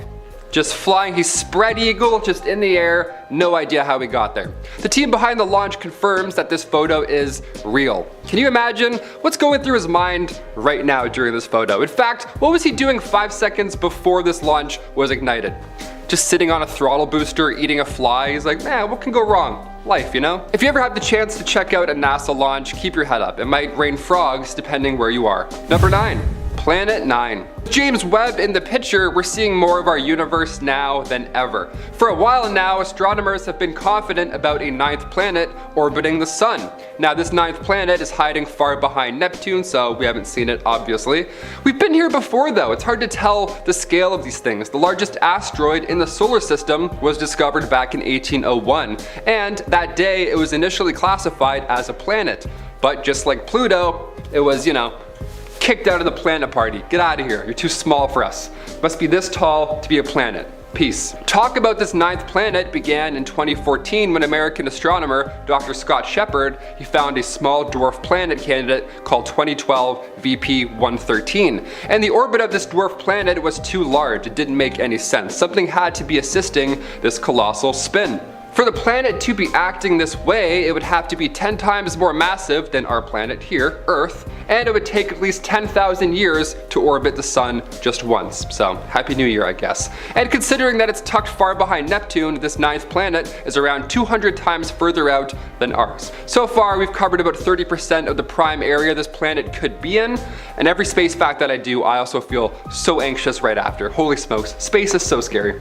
Number 8. Bermuda Triangle of Space. Awesome, we love these. If you thought the Bermuda Triangle here on Earth was jarring, buckle up. Turns out they got one in space as well. Awesome, great. I feel the space anxiety in my chest today. A handful of astronauts have experienced this in real life while orbiting our planet. They call it the South Atlantic Anomaly, and it's part of the Earth's magnetic field, and many scientists have connected this triangle to the Van Allen radiation belts. So right above the South Atlantic, when the International Space Station passes through this area, computers often stop working, and astronauts will sometimes experience cosmic flashes in their eyes. That's terrifying. The Hubble has also glitched out when trying to take observations, so what's going on here in this weird triangle? Who knows? Maybe it's the Illuminati that Kanye's talking about. Number 7. Elst Pizarro. This next one is quite bizarro. First discovered in 1979, its orbit in the asteroid belt led to it being classified initially as an asteroid. Yet when it was examined more closely in 1996, it showed itself to have a tail like a comet. We love an evolving space rock, I guess. Keep changing, keep confusing us, sure. One possibility, maybe there was a collision at some point and that crash ended up exposing some subsurface ice on the body, which is slowly now being lost to space. So now it's whipping by, which explains the new tail. Elst Pizarro was an asteroid and then a comet, and then once its layers have melted off, now it could be just a plain old boring asteroid. Again, we're not too sure here. Elst Pizarro got the zoomies for a hot minute, but we're not sure why. Experts had hoped to launch the Castalia spacecraft in 2028 to get a better look, but since 2016 the European Space Agency hasn't had any funding to give this project the green light, so we'll never know probably. Awesome. What's Elon doing? Can we send him up? Take a look. Number 6. Scotland Fireball. What's believed to be space junk belonging to Elon Musk, this fireball seen crashing down over Scotland and Northern Ireland has experts scratching their heads. The fireball was visible for 20 seconds around 10 p.m. on September 14th. Reminder, this was only a couple of months ago, so you might remember it. There were around 1,200 reports on the ball, including 10 videos. The UK Meteor Network wrote on Twitter the next day stating, quote, "We have checked the Starlink deorbit and it would have not have come anywhere near the UK. At this point we cannot find any known space junk or satellite deorbit that could account for this fireball. We are looking at the data again." End quote. This lasted 20 seconds, where a meteor would be much, much shorter. Any theories as to what this was? I know a lot of our viewers live around this area, so comment down below if you witnessed Optimus Prime's arrival 2 months ago. Number 5. Michigan Lights. If you're a fan of the series Unsolved Mysteries over on Netflix, this next one here should ring a familiar bell. March 8th, 1994, more than 300 911 calls were made, all of which were reporting strange lights in the night sky right along the eastern shore of Lake Michigan. That is way too close to our home right now. That's terrifying. I was born in 1994 as well, so who knows? Maybe I was dropped off by aliens. These objects, these UFOs in question, were described as round like discs, or they were like floating spheres. Both jarring descriptions. They all had different colored lights as well, so planes are obviously out of the question. It's been so long now that the case has finally found its way to Netflix, so no, it is still not solved. Number 4. Steve. Nice. An unexplainable light in the sky named Steve. This sounds Canadian already. Back in 2018, this mystery came to light. There's a light in the sky in Canada, and scientists still have no idea what it is. All they know is that they call it Steve. Steve is short for Strong Thermal Emission Velocity Enhancement. Now, Steve's appearance, I can't lie, he is beautiful. He's gorgeous to look at. Steve looks like a white purplish ribbon that stretches throughout the sky, almost like the Northern Lights, only scientists are sure that Steve is not an aurora. It's very hot and it doesn't last long. Classic Steve, doesn't last long, eh? Must be Canadian. Number 3, Hodges Meteorite. Now these meteorites, they can happen pretty often, but luckily most of the time it doesn't wipe out everybody and everything. That's pretty good. Sorry dinosaurs, thanks for taking one for the team for us. Back in 1954, residents in Talladega County, Alabama, noticed a ball of fire heading towards them. Now, we didn't have Twitter, we couldn't warn people that maybe a meteor was about to hit and wipe us out forever, and we also didn't really know how to tell if meteorites were coming and how scary it was, so it was alarming. Especially for Anne Elizabeth Hodges, who got hit by that said space rock. Yeah, that ball of fire that we always see going through the sky, that hit her. It grazed her hip. Now you may be asking, was she outside stargazing at this point? Was she doing some cosmic ritual? No, she was napping in her living room, and then an 8-pound chunk of meteorite smashed through her roof and again, only grazed her hip. She got grazed by a meteorite and then received a bruise. First human to ever get hit by a meteorite, and probably the last. What a flex that is. Imagine putting that on Tinder. Number 2, go fast. Okay, a bit more modern now. This one was trending recently, but it was originally recorded back in 2015. It was part of that big alien leak that we got to witness over the pandemic. That was fun. That was just what we needed. Middle of a pandemic, the news is like, hey, check out these UFOs also. We don't know. Good luck. Now what you're seeing here is an FA-18 Super Hornet following a UAP. Now we don't call them UFOs anymore because that's so M. Night Shyamalan, alright? We don't do that. We call them UAPs. Also sounds a little smarter. US Navy personnel caught this UAP flying along the east coast, and there was no exhaust, there was no wings, just a really fast sphere, almost like I mentioned earlier. A 45-foot long egg, 25,000 feet above the Atlantic, just whipping, and it flew away, and nobody saw it ever since. Do we think UFOs are balls like spheres? I think that's the new thing. We went from discs to spheres. Finally, number 1, Uranus tilt. Jokes aside, and you best believe I had about 20 ready, we're still trying to figure out why Uranus rotates on its side, when every other planet has their axis pointing upwards, right? Uranus's tilt is 98 degrees, so there's long periods of time, like 40 years long, where the North or South Pole will just face the sun directly. It'll just grill the sun for 40 years straight. Perfect place to get your tan on. The other pole, not so much. You're gonna be pale for 40 years, like my dad. Other planets in our solar system, they have a prograde rotation. Now Venus, that has a retrograde rotation. But why? What's going on here? So far, our leading theory is that something massive may have hit these planets many, many moons ago, early in their planet life. Scientists believe that Uranus was hit by a meteor and completely threw it off course. Gotta be careful. Gotta watch Uranus, right? Hit that thumbs up for Uranus. Starting off in our number 10 spot, we have radiation-proof bacteria. In 2002, Russian astrobiologists hypothesized that a bacteria here on Earth may have actually evolved on Mars. Deinococcus radioduranis is the most tough bacteria on Earth. It can withstand even the most extreme conditions such as cold, dehydration, vacuum, and acid, but the craziest part is that it is virtually radiation-proof. These little microbes can withstand several thousand times the amount of radiation a human can withstand, as well as more radiation than any other bacteria on Earth. You can even find this bacteria on the inside of a nuclear reactor. Scientists did an experiment to see how quickly this bacteria could build up a stronger radiation resistance by zapping the bacteria with enough radiation to kill 99.9% of it, and then leaving the remaining 0.01% to repopulate before zapping it again and repeating the process.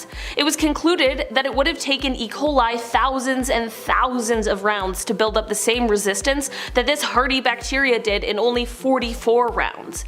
With this experiment, and based on the dose of radiation they gave each bacteria, it would take millions and millions of years to get even close to that amount of radiation they gave the bacteria in one cycle. Since Earth just doesn't carry that amount of radiation, it has led some scientists to speculate that since Mars is virtually unprotected and receives extremely high amounts of radiation, these bacteria may have evolved on Mars and gained their resistance in just a few 100,000 years, and that they may have been flung off of Mars by an asteroid and then brought to Earth on meteorites. It certainly is just a hypothesis at this point, but really, how else can we explain this random super-powered bacteria that is unlike anything else on our Earth? In our number 9 spot today, we have the USS Princeton UFO. What's a space list without the mention of a UFO sighting? This one took place in 2004. On November 14th of that year, the USS Princeton noticed an unknown aircraft of some sort that was about 100 miles off the coast of San Diego. For 2 weeks prior to this, the crew had been tracking a strange flying object that would start out at around 80,000 feet before extremely quickly dropping to hover right above the Pacific Ocean. Black Aces Commander David Fravor and Lieutenant Commander Jim Slate of Strike Fighter Squadron 41 went over in 2 fighter jets in order to kind of scope out the situation, and when they arrived, they saw what at first appeared to be churning water, while there was an oval shape just below the surface. After this, a white oval-shaped object appeared above the water, but it had no markings on it. Like, we're talking no windows, nothing that would indicate an engine, no wings, and the infrared monitors on the jets didn't pick up any sort of exhaust. The commander and lieutenant commander tried to intercept this strange aircraft, but it very quickly flew away and reappeared on the monitor 60 miles away. Like, when I say quickly, I mean it was moving at 3 times the speed of sound and over twice the speed of the fighter jets. Like some Top Gun Maverick stuff. So faster than any kind of technology we currently have. We still don't know exactly what this was, but I'll tell you one thing. We definitely don't have that kind of technology. In our number 8 spot today, we have the USO. UFO to USO. Daryl Miklos is an explorer who took a deep dive following maps that had been put together by his friend and former astronaut Gordon Cooper. The map Daryl was using was initially made to help identify more than 100 magnetic anomalies in the sea. During one dive at a location within the Bermuda Triangle, where everything weird happens, he thought he was going to find an ancient shipwreck, but instead he found something that continues to stump researchers and Daryl himself. He came across a very strange structure that wasn't like anything he had seen before. This structure had long obtrusions which stuck out from the sides, and the whole thing was covered in coral, so whatever it is, it has been down there for hundreds, if not thousands of years. Daryl has said, quote, "There's identical formations in 3 different areas, and they don't look nature-made, they don't look man-made. Certainly nothing I've ever seen based on my experience, and I have years of experience at doing this. We've identified multiple different types of shipwreck material. This doesn't match or look anything like that." People have started speculating that this structure may just be the remains of a crashed UFO. If it isn't that, then what else could it be? In our number 7 spot today, we have the Antikythera mechanism. The Antikythera mechanism is an extremely mysterious discovery that has stumped researchers ever since it was found. This artifact was found 150 feet below the surface of the Aegean Sea in a shipwreck, and it is the oldest kind of computer ever recorded, as it was dated back to the 7th century BCE. The author David Childress likened the finding to if they had found a jet plane in King Tut's tomb. That's how bizarre this discovery really was. Due to the complexity and oddity of the finding, alien enthusiasts have believed for quite some time that it may have been technology that was passed down from some sort of superior being, so aliens. When the artifact was recreated in order to learn about the mysteries it holds, the mechanism was able to calculate the position and running time of each planet. How would they have been able to create this without the use of sophisticated astronomical tools? I'm not saying that this is like concrete proof of alien life, but I don't know. There's just gotta be something else at play here. In our number 6 spot today, we have fossilized microbes. This is a piece of evidence that came from 1996, and it is said to have come all the way from Mars. 25 years ago, scientists said that they had potentially found what appeared to be fossilized microbes in a lump of Martian rock. This rock was hypothesized to have come off of Mars after some sort of collision that the planet had, and then just casually floated around in space for some 15 million years before it ended up in Antarctica in 1984. You know, just the kind of thing that happens in space. Once the rock was found and analyzed, it was found that it contained organic molecules and small specks of mineralized magnetite, which can sometimes be found in the bacteria here on Earth. Once viewed with an electron microscope, there were signs of bacteria found. Of course, with anything like this, there will always be skeptics, and some have claimed that the magnetite wasn't that similar to those found in bacteria, and some claim that the signs of nanobacteria were just grown in a lab. I'm not a scientist, nor have I seen this Mars rock, so I obviously can't tell you who is telling the truth here, but what I can say is that neither of the people who believe this rock came from Mars, or those who claim that it's fake, can prove their point without any kind of doubt, so I'll just let you draw your own conclusions on this one. In our number 5 spot today, we have quark gluon plasma. So basically, scientists believe that right after the Big Bang, there was this sort of really hot, goopy kind of a substance that was created, and it was made up of all different kinds of matter. Everything is moving around at the speed of light, it's hot, it's fast, and it's like cosmic soup. Okay, so experts at the Large Hadron Collider, which is the world's largest and most powerful particle accelerator, wanted to recreate this space soup. You know, part of the whole trying to solve the mysteries of the universe's origins kind of thing. When they did this and got the machine to recreate this, they ended up recording the highest temperature ever. Apparently this soup was measured at 9.9 trillion degrees Fahrenheit. We obviously can all understand that that is insanely hot, but just how hot? Well, That is 366,000 times hotter than the center of the sun. In our number 4 spot today, we have energetic cosmic rays. Energetic cosmic rays are described as high-energy protons and atomic nuclei that move through space at nearly the speed of light. There are some that originate from supernova, but there are some that originate from outside of our galaxy, and those ones have scientists wondering where they are coming from and what the source of them is. As these cosmic rays flow into our solar system, their paths are bent by the magnetic fields of both the sun and the earth. Upon impact with Earth's atmosphere, these rays produce a shower of secondary particles. Some of these particles do end up reaching Earth, but most are intercepted by either the magnetosphere or the heliosphere. The strongest cosmic rays are extremely powerful, and they can have energies of over 100 million times greater than a man-made collider. If you're wondering why you should care about this space mystery, it's because these things have the power to cause our digital systems to crash, and in our ever-increasing digital world, that could cause some major disruptions to our life. That is why we care about how many of their origins remain a complete mystery that has scientists stumped. And also, because shouldn't we just know where these things that are bombarding Earth's atmosphere are coming from? Concerning is definitely the word I'd use, but honestly, what part of space isn't concerning? In our number 3 spot today, we have Elst Pizarro. This is a weird little object that has been stumping scientists since it was first discovered in 1979. So basically, asteroids and comets tend to be fairly easy to tell apart. I mean, an asteroid is a solid lump of rock and metal, and you tend to find them more in the inner solar system, especially in the asteroid belt. And on the other hand, we have comets, which are usually more icy objects that travel from the outer areas of the solar system, and sometimes when they react with the solar radiation, they have those famous tails. So when Elst Pizarro was first discovered, it was orbiting in the asteroid belt, so it was classified as an asteroid. Flash forward to 1996 and closer examination shows that it had a tail, like a comet.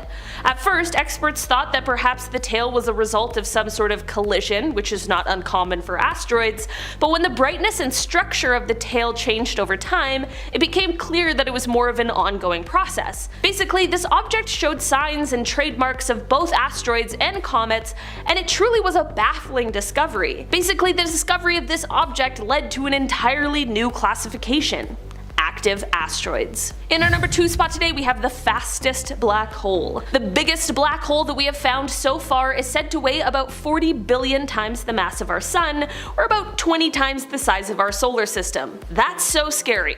That's so big! Some of the outer, slowest orbiting planets in our solar system, like let's take Neptune as an example, orbits at a speed of about 165 Earth years. This huge black hole, the one that's 20 times the size of our solar system, yet it orbits once every 3 months. Do you know how fast that is? Neptune is considered slow at going 12,148 miles per hour. The outer edge of this black hole is moving at half the speed of light. The crazy thing about black holes this large though, other than how fast they're moving apparently, is that it is believed that they wouldn't necessarily kill you right away if you were to fall into one. In fact, it's thought that you would actually survive. You just wouldn't be able to escape to tell the tale because of that whole nothing escapes the black hole thing that they all have going on. In our number 1 spot today, we have supermassive black holes. Speaking of black holes, why is there a supermassive black hole at the center of most galaxies? We know that this is often the case, but we just can't quite figure out why. Every galaxy's supermassive black hole ranges in size, and we know that a stellar black hole forms from a supernova when the core of the star implodes, but we don't know how a supermassive black hole is formed. Because of the fact that the center of galaxies is where a lot of matter is boxed in, it could happen that supermassive black holes form from a cluster of regular stellar black holes, which all ended up merging together because they were in a tight, confined space at the center of the galaxy. There are other theories as well, such as the possibility of these supermassive black holes being formed during the Big Bang. What I'm trying to get at is, we don't know how these things are formed, or why they are in the center of most galaxies, or even if there were supermassive black holes before the galaxies even existed. Maybe one day we'll find out, but this might just be one of those mysteries that is destined to stay a secret. Coming up at our number 10 spot, we have the Myrtles Plantation Mirror. Myrtles Plantation is a place in St. Francisville, Louisiana, that is known for being extremely haunted. There are so many ghost sightings and photographs and particular, there is a mirror where people tend to see ghosts in. People believe that the mirror holds the spirits of a mother and her young ones that passed away in the home. Apparently, a handprint continues to appear in one of the corners of the mirror, even though it continues to be wiped away by staff. Whoa! The mirror is definitely haunted and cursed. In our number 9 spot, we have the Koh-i-Noor Diamond. The Koh-i-Noor Diamond has been said to be cursed for centuries, but more specifically for males. It is said that only God or women can wear it with impunity. All else who wears it will be cursed. It is said to bring about great wealth to all women and great misfortune to all men. It dates back thousands of years, but it is currently in the hands of the British royal family, and it has been worn by Queen Victoria and Queen Elizabeth. I wonder how people started thinking that the crown was cursed. I bet you some woman, thousands of years ago, was mad at her husband and convinced him that the crown was cursed so she could have it all to herself. Like they say, hell hath no fury like a woman scorned. In our number 8 spot, we have The Crying Boy. This is a painting of a boy that is crying that is said to be haunted. I had never heard of it before today, but apparently this painting is widely known around the world and on the internet as possibly being cursed. The painting is literally of a boy that's really crying, like a waterfall of tears is falling down his face. I could see why people would feel something when looking at it, as the energy is quite strong and, of course, sad. Anyways, regardless, this painting was made by a Spanish artist named Giovanni Bragolin, and the painting was actually mass-produced after the war in England, and also so many homes caught on fire after purchasing this painting, and the painting seemingly survived each time. People believed it to be cursed because, well, the painting never burned down with the houses.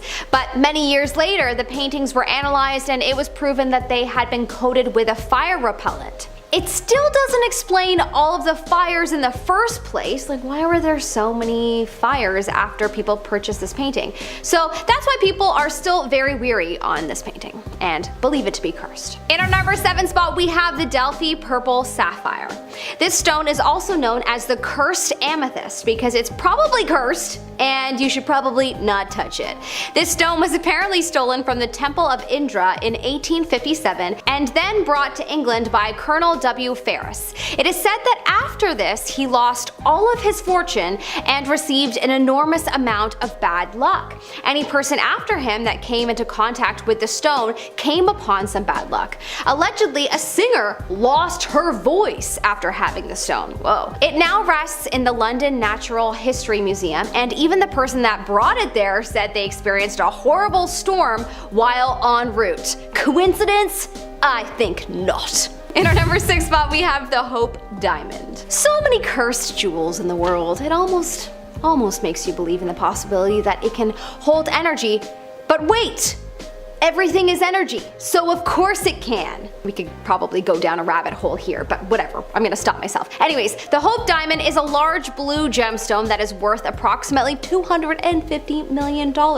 This is one of the most known cursed jewels around the world, as it has reportedly caused great misfortune and misery to whomever wears it. The reportings of misfortune date all the way back to 1653 in India, when a French merchant took the gem from one of the eyes of a Hindu idol, and eventually this merchant was eaten to death by dogs. Misfortune may be an understatement in this case. It's a good thing most of us will never get anywhere close to this object in our lifetime.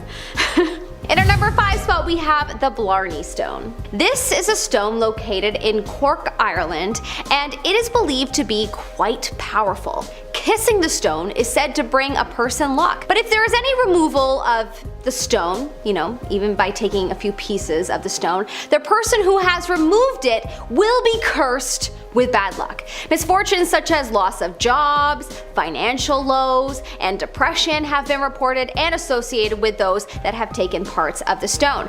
Apparently, these parts that have been taken have been mailed back after they have felt the wrath of this curse. That's pretty funny when you think about it. You would think mailing it wouldn't do any good unless unless there's someone there to put the stone back. I doubt there's some kind of employee that's, unwrapping people's mail and putting the pieces of the stone back, and if there is such a person, even if they're a volunteer, bless them. In our number 4 spot, we have Elmo. Yes, Elmo, the character from one of the most iconic shows called Sesame Street, is known to be a cursed doll. Honestly, I heard about this one and instantly it checked out for me because my brother had an Elmo doll and it would just start talking randomly and we totally thought it was haunted. So it's comforting to know that other people had strange occurrences with it. Apparently there is a story about a boy that loved Elmo and was gifted it, and a few days after receiving it, the Elmo started saying, "Kill James," continuously. Whew, that's horrifying. Definitely stay away from the Elmo doll, just saying. In our number 3 spot, we have a piece of Uluru Rock. Yet another cursed rock to stay away from. This is a large sandstone rock formation in the North Territory, Australia, and apparently this place is sacred for the indigenous people of the area. They advise that no one should take anything from the site, no small rocks or pieces or anything.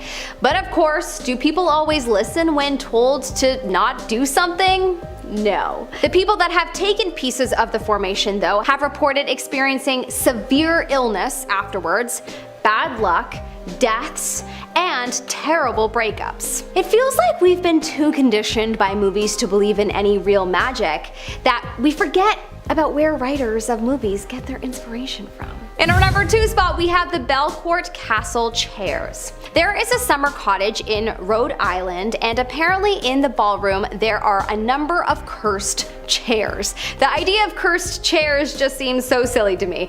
Out of all the objects in the world, why a bunch of chairs? Well, as silly as it sounds, there have been too many sightings and experiences to count that proves this theory. People have reported feeling chills up and down their spine, and people have reported feeling a strange sensation of energy around them. Also, it has been reported by many a feeling of being pushed down from the chairs by an unseen force. I kinda wanna go there and experience that. Anyone else? But I suppose if we will be forever cursed, then maybe we shouldn't. In our number 1 spot, we have the haunted wedding dress. I'm sure there are many, many haunted wedding dresses around the world. Heck, I would say any marriage that ends in divorce, the wedding dress is probably not high vibes. But this one in particular, from a girl named Anna Baker, is known to be quite haunted. Anna Baker was from a rich family, and in 1849, she fell in love with an iron worker, aka someone of lower breeding, as they used to say. A lower class chap. Anyways, she was forbidden to marry him, and Anna had already bought her wedding dress. Oh no! Allegedly, she was heartbroken, and she decided that she would never marry anyone ever again, and she ended up passing away single as a maid in 1914. Her house eventually became a museum, and they say that her old wedding dress is haunted, and many people have reportedly seen the wedding dress moving in its glass box. Yeah, it's definitely cursed. In at number 10, we have the eBay mirror. So I remember reading this story a few years ago and being absolutely fascinated. 2 guys living in a shared house in Muswell Hill, London, started experiencing weird goings on when their landlord hung a mirror in the house. This mirror was reportedly found in a skip, or dumpster, right outside the property. 20-year-old student Joseph Birch and 34-year-old painter Sotiris Charalambous say that they were immediately met with bad feelings, followed by bad luck, misery, and even sickness. Charalambous even said he woke up in the night screaming with stabbing pains. He attributed all of this horror to the mirror. Things became enough for the pair when Birch said he saw flickering shadows and glimpses of black darkness coming from the mirror. He then woke up with scratch marks all over himself. The pair put the mirror on eBay for £100 and sold it for just over the asking price. I, for one, would not want to own that mirror though. Okay, moving on to number 9, we have bunk beds. In 1987, a haunted bunk bed in Wisconsin became a topic of national coverage when a family dramatically fled their home in winter after reports of hauntings. Later, the TV show Unsolved Mysteries documented the paranormal activities. It all started when Alan and Debbie Tallman bought bunk beds from a second-hand shop and immediately noticed strange goings-on in their home in a small town of Horicum. Soon the family noticed the radio would switch on its own, and the children who slept in the bed saw an ugly old woman in their room. As things started opening and closing on their own accord in the same room as the bed, the family got their local pastor in, who felt that there was a devil in the bed. After things went bad to worse, the family destroyed the bunk beds and left the house. I think they did the right thing. And now moving on to number 8, we have more craziness. We got a teddy bear. Teddy bears are supposed to be used for, cuddling and comfort, not for smothering people. One teddy bear in India caused a stir on the internet in July of 2016, so it happened earlier on this year in the summertime, as footage was released on YouTube of a reportedly possessed bear. Uploader Paris Diwa captured the video in which the huge stuffed bear seems to move on its own. I mean, is this real life right now? Many YouTube viewers are questioning the authenticity of the footage, but who knows? Warning, this next haunted object has actually caused people who see the picture of it to experience shocking symptoms. Are you ready, Landon? Are we gonna show them the picture? Yeah, Ooh. and there's some shocking stuff going on, so close your eyes to this next one if you're scared of that kind of thing. I'm scared. In at number 7, we have Peggy. In 2015, footage of a creepy doll caused absolute chaos around the world, inciting paranormal enthusiasts, with many feeling chest pains and experiencing headaches and visions after viewing the pictures or videos of her. British paranormal investigator Jane Harris, based in Shropshire, says that she was inundated with messages after images and footage of Peggy were posted on the internet. Harris runs an organisation called Haunted Dolls and was given the doll by a petrified woman. She is thought to have the power to visit people in their dreams, even haunting one woman to warn her about her cat that died the next day.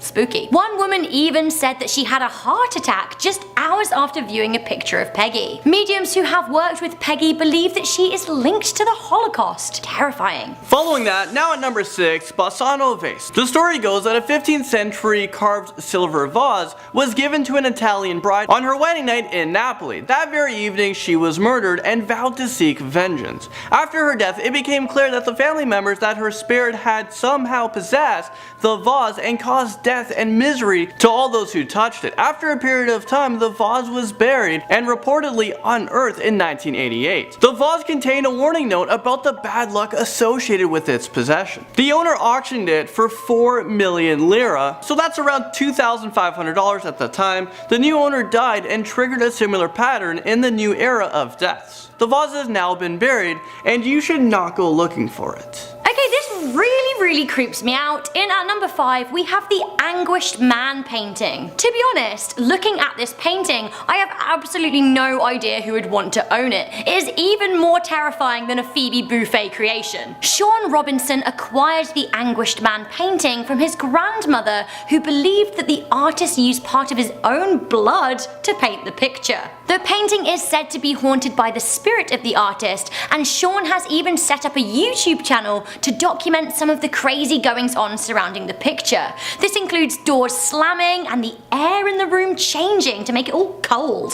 It is now said to be locked in the basement of Mr. Robinson's house, where I think it should stay forever, and then he should move, and no one should ever go there. Robert the doll, another doll, and this one is horrifying. Sorry, did you say another doll? Another doll. I'm out of here. There's too many dolls in this list. And as Rebecca walks off, we continue. Everybody meet Robert. Robert is a 20th century sailor doll that used to belong to Eugene Otto. Eugene used to blame many naughty things he did on Robert, and the pair would often be overheard talking. Eugene's parents assuming Robert's voice was really Eugene. When Eugene died in 1974, Robert was left in the attic and was discovered by the next owners in the home. And they had a 10-year-old daughter. The small girl was terrified of Robert and claimed he wanted to kill her. Neighbors of the house would swear they saw Robert at the window on occasion, and the plumber would work at the house found the doll to move across the room on its own. A reporter from the area, Malcolm Ross, visited the house to see Robert and was disturbed to sense that Robert was listening to his conversation and was understanding him. A final doll, and perhaps the scariest of them all, we have the basis for the movie The Conjuring and Annabelle. At number 3, we have Annabelle the doll. Annabelle currently lives in a glass box at the Occult Museum in Monroe, Connecticut, run by Ed and Lorraine Warren. The Warrens received the doll after it lived with a student nurse and her roommate in the 1970s. The doll behaved strangely, so the pair contacted a medium who suggested she was haunted by a dead girl named Annabelle Higgins. The pair tried to nurture and care for the girl, but she turned out to be malicious and evil, leading the pair to give the doll away. That was a good choice. Have we finished talking about dolls?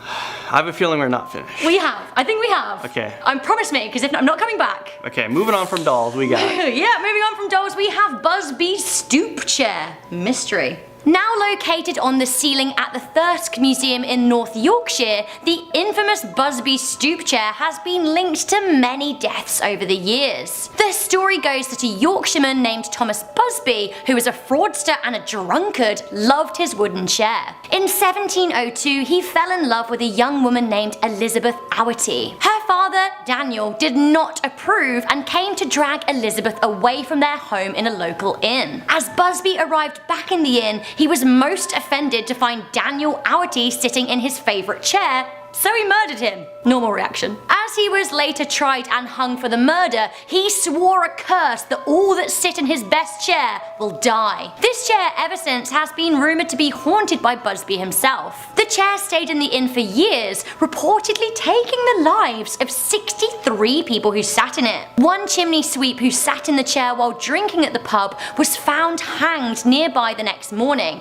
and it is said that all those who sat in the chair ever since who went to war did not come back. As late as the 1970s, 2 people died after sitting in the chair. Luckily, it was then taken away and put in a museum and strung up on the ceiling so no one can sit in it ever again. Okay, we are here at number 1. The possessed items on this list seem to have a varying degree of legitimacy. However, this last one really does have an irrefutably concerning history. I can't get over this. At number 1, we have Franz Ferdinand's car. Many history buffs will know that World War I was triggered by the murder of Archduke Franz Ferdinand and his wife in Bosnia. The pair were in their luxury Graf and Stift limousine, which stalled at the very wrong moment outside a cafe from which a man who'd previously tried to assassinate him was just exiting. What a crazy coincidence. Their deaths, probably caused by the stalled car in part, were not the last tragedy to befall the limo. The car's second owner, General Potiorek, went insane after driving the car and was soon committed to an asylum. Many say the car is possessed by an evil spirit. In fact, throughout the war and the period shortly after, the limo was involved in 6 accidents and 13 deaths. Why are people still driving this thing? If we're also to attribute the car as the direct cause of the death of Franz Ferdinand, and thus the sparker of the First World War, it could also be directly linked to the death of 17 million people, which in turn set the stage for the death of 60 million people in World War II. So that car has some blood on its hands. Suffice to say, after a final death spree in which 5 people travelling to a wedding were killed, the car was finally donated to the War History Museum of Vienna in 1926 and has caused no deaths since. Thank God. Starting things off in at number 10 with the Thomas Busby's chair. Otherwise known as the death chair or dead man's chair. I mean, this doesn't seem like a piece of furniture that I would want in my house, but maybe that's just me. This chair is supposedly cursed, and anyone who dares to sit on this chair will die shortly after. Let me give you guys a brief background on this killer chair. A man named Thomas Busby murdered his father-in-law back in 1702. For his awful crimes, he was executed by hanging, but it is believed that a chair was present at the execution carried a curse, and whoever sat on it will die from an unspeakable accident. The chair remained in a hotel for many years until the owner gifted it to a museum.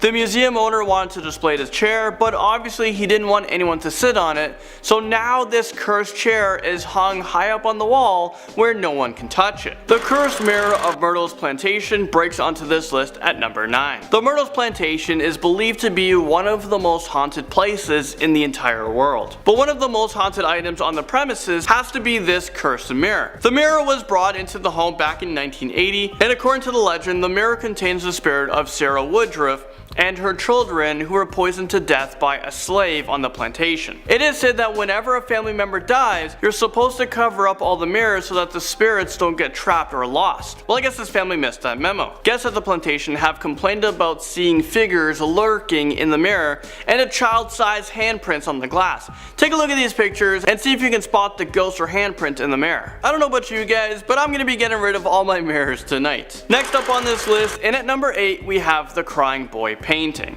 Can we just take a look at this thing for a moment? Okay, who the heck would actually want this painting in their house? It's just so sad and depressing. Well, what makes things even worse is that this painting is believed to be cursed. This painting was made by an artist in the 1950s, and for some odd reason, it became famous. It was mass produced and replicated so that it could be sold around the country. However, people who hung this painting inside of their room reported that their house caught on fire for no apparent reason.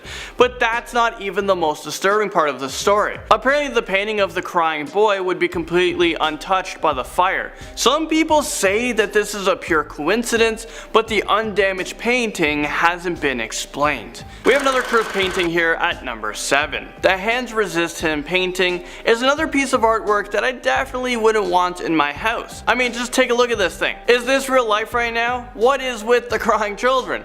I don't find this comforting or visually pleasing to look at. Well, this cursed painting has been terrifying people for decades, and I'll tell you why. The painting was put up on auction on eBay back in February of 2000. According to the seller, the painting carried some kind of curse. They said that the characters in the painting would move at night, and that they would sometimes leave the painting and enter the room where it was being displayed. But people also believe by just looking at the painting, you feel extremely ill or have a really unpleasant experience. The Bassano vase comes crashing in onto this list at number 6. No one knows where this curse originated from or how this vase came to be so powerful. But it is believed that this vase contains a terrible curse, and anyone who comes into possession of it will be doomed and die shortly after. Even with this curse, the vase was auctioned off for about $2,250, and the person that bought it died within just 3 months. 3 more deaths of the new owners followed until finally a desperate family demanded that the police take it and seal it up forever. Robert the Doll, you guys know this one. Well, he's next up on this list at number 5. This guy is just creepy. I feel like Robert the Doll doesn't need a long introduction,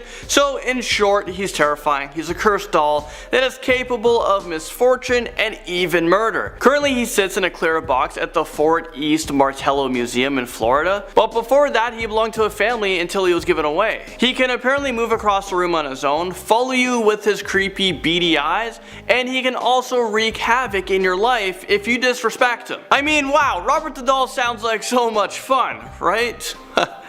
Well, apparently there are a ton of stories about this doll trying to kill people. The fun and games are over. Sounds like we have a real life Chucky doll on our hands. Driving into number 4, we have James Dean's cursed car. This was a 1955 Porsche Spyder that was cared for and loved by James Dean. You would think that this car was properly taken care of and it wouldn't be cursed, right? Well, that's not the case here. Apparently, if anyone gets into this car, they would be found dead within a week. And that's exactly what happened to James Dean. He was found dead inside of it, but things get even more creepy. As the car was being worked on, the car fell on one of the mechanic's legs and crushed both of them. But the curse kept going on. When the car got a new owner, he lost control and crashed it into a tree, dying right on impact. Oh, and 2 people who tried to steal the car were severely injured. I think it's best if we leave this car permanently in a park and maybe torch it. The woman from Lem statue brings us to number 3.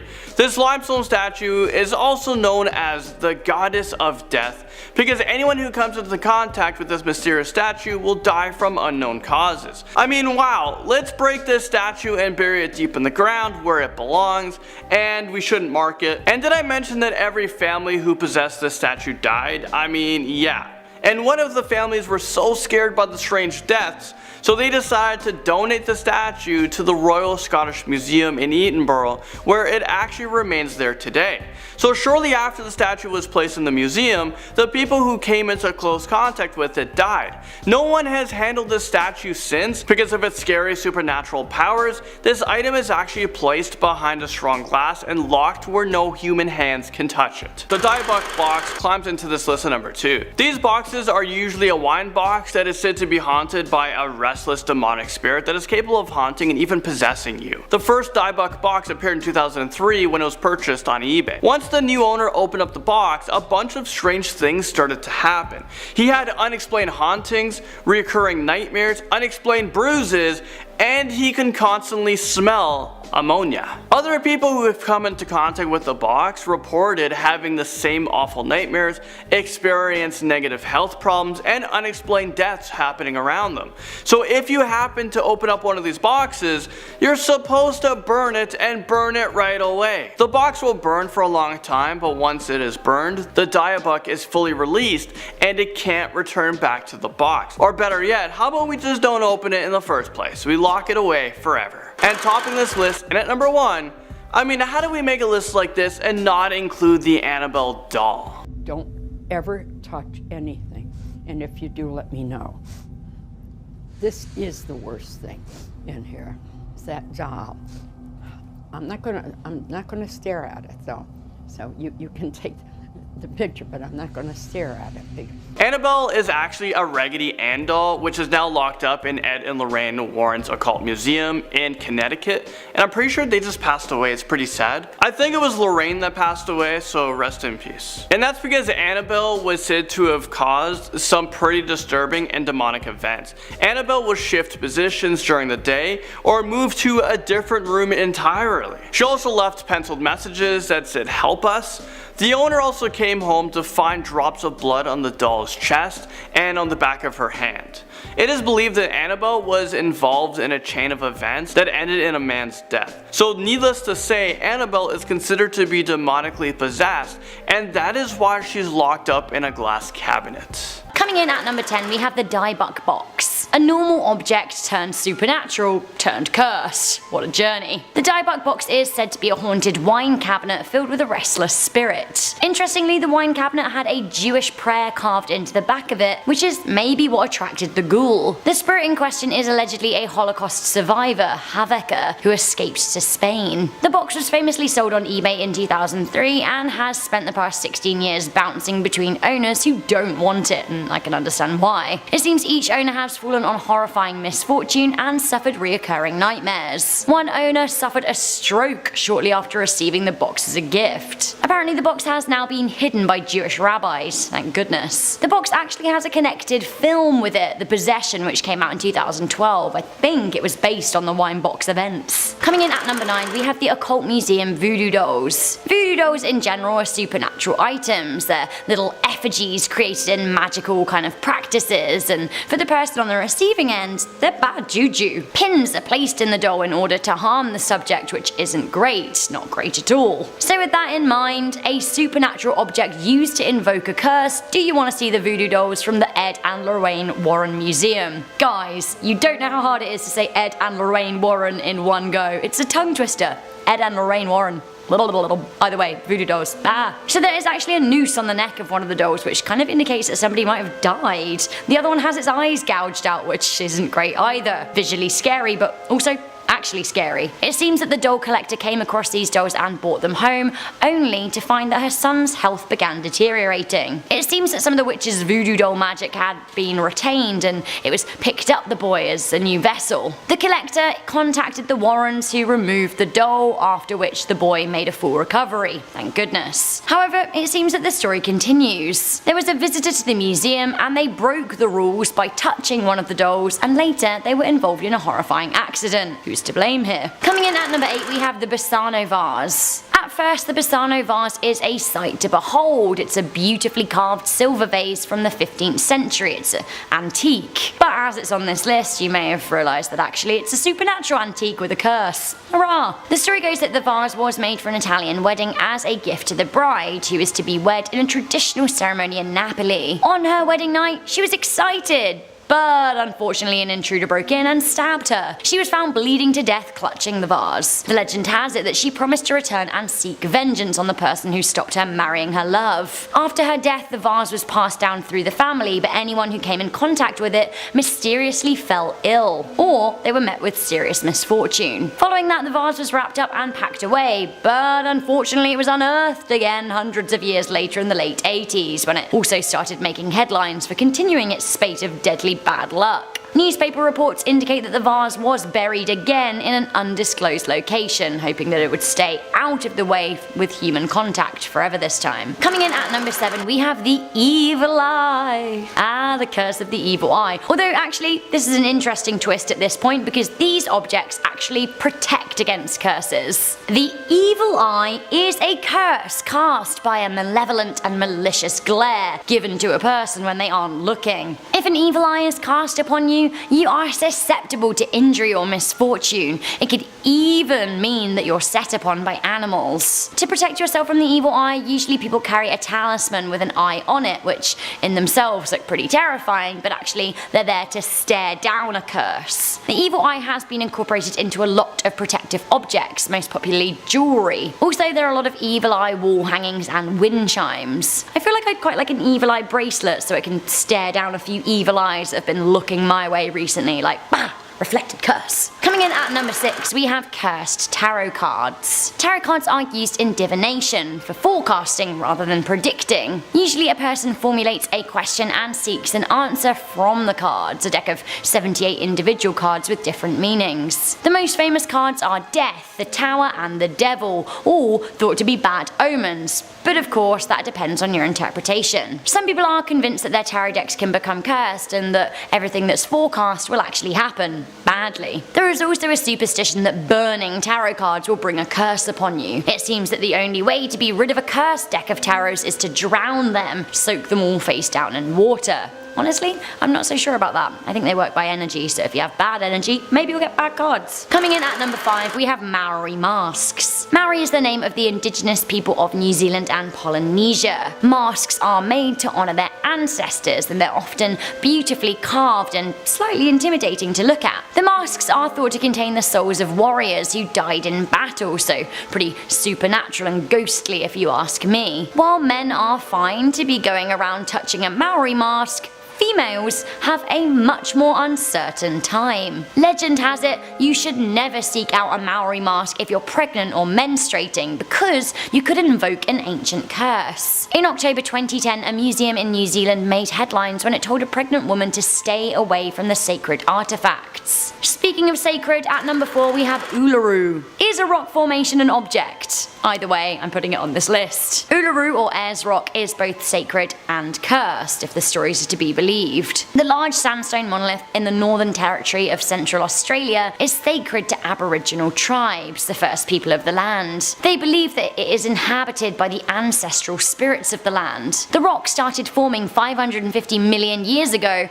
and it's believed that if a visitor takes a rock from the spot, they will suffer serious misfortune, sometimes even grave misfortune. There have been reports of people returning stones that they've taken from Ayers Rock to try and end their suffering. Shouldn't be taking the rocks in the first place. Coming in at number 3, we have the Terracotta Army. I kind of believe that the Terracotta Army have an air of the supernatural about them. They were, after all, a work of funeral art that were buried with the purpose of protecting an emperor in the afterlife. The thousands of terracotta figures were buried with the first emperor of China in 210 BCE, but they were rediscovered by local farmers thousands of years later in 1974 in Yang Village's rural land. For them though, the discovery was actually a curse. The government didn't pay them well for their findings, and then they took their land and their homes off them in order to build a tourist center. The government made a lot of money, they didn't. One of the farmers who discovered the soldiers actually killed himself, and the others were met with bad luck, many of whom have died penniless. Coming into number 2, whatever you do, do not touch the demon book. The Book of Soiga is an early 16th century treatise on demonology written in Latin. There are only 2 copies of the book in the world known to us, and one was possessed by the Elizabethan scholar John Dee. Dee spent his life trying to interpret the text, which was filled with spells and rituals. He had a good understanding of what was happening, apart from the final 36 pages, which he just couldn't decipher. He and his trusted friend Edward Kelly summoned the spirit of Uriel to tell them the meaning of the last pages. The legend says that Uriel then possessed Kelly and spoke through him. He claimed that the book came into existence when Adam entered paradise, and that it could only be properly interpreted by the archangel Michael himself. He also said that whoever deciphers the meaning of the last 36 pages will be destined to die 2.5 years later. Why 2.5? We don't know, but I wouldn't want to be reading that book. Finally, coming into number 1, we have the Delhi Purple Sapphire. Also known as the Gem of Sorrow, the Delhi Purple Sapphire was housed in a sacred temple in India, the Temple of Indra in Kanpur. Indra, by the way, is the Hindu god of war and thunderstorms. Amid the British-led turmoil in India, it wasn't uncommon for soldiers to loot sacred temples, stealing their jewels and smuggling them back to Britain. This is exactly what happened with the purple sapphire in question. Colonel W. Ferris took it back to England only to be met with terrible luck. Financial misfortunes befell him, his family got very sick, things started to fall apart. He gave the stone away, and the person who received it committed suicide. The next owner of the sapphire was Edward Heron Allen, who was also met with really bad luck. He bound the stone with silver and attached 2 scarab beetles, and it seemed like the bad luck was contained. However, his dreams were frequently haunted by Hindu yogis until he gave the stone away. The stone then was returned to him, so he threw it in Regent's Canal in London. No prizes for guessing that actually it came back. The story continues over another 100 or so years. More recently, it found its way to a museum, and one night the museum curator was traveling with the stone only to be injured by a terrible storm with his wife. Kicking off the list at number 10, the discovery of penicillin. Sometimes miracles happen when nobody is looking. That's the key. Alexander Fleming discovered penicillin back in 1928. At the time, he was actually studying Staphylococcus, which is a bacteria that causes infections and boils and all that nasty stuff. But right before Alexander left for a 2-week vacation, he left a petri dish with some of that Staphylococcus behind. He left it on the lab table rather than stored away in an incubator. Now, during his well-needed time off, a penicillium mold spore just drifted in there magically, either through the window, up the lab stairwell, some Horton Hears a Who type commute, and the temperature of the room and lack of one Alexander Fleming allowed for the mold to fight back, furthermore preventing that bacteria from growing. He literally changed the world. He discovered this antibacterial substance, and it was only produced by the strains of penicillium. Thank you, because or else we'd be a little uncomfortable. Number 9, mass extinction. Are we part of the 6th extinction? Is it happening right now all around us? Most likely. We lose thousands of species each year, and when looking in the past, asteroids and ice ages, sure, they have all something to do with massive extinction level events, of course, but after humans invented the wheel and then discovered fire, things started to change. We kind of caused a lot of bad stuff. In the 1800s, industrialization drove up extinction rates and continues to do so. According to Elizabeth Colbert, across the world, scientists every day are monitoring what could be the largest extinction event since the dinosaurs. That's us, since the dinosaurs. It's like dinosaurs, T-Rex, and then us, equally as bad. What do you know?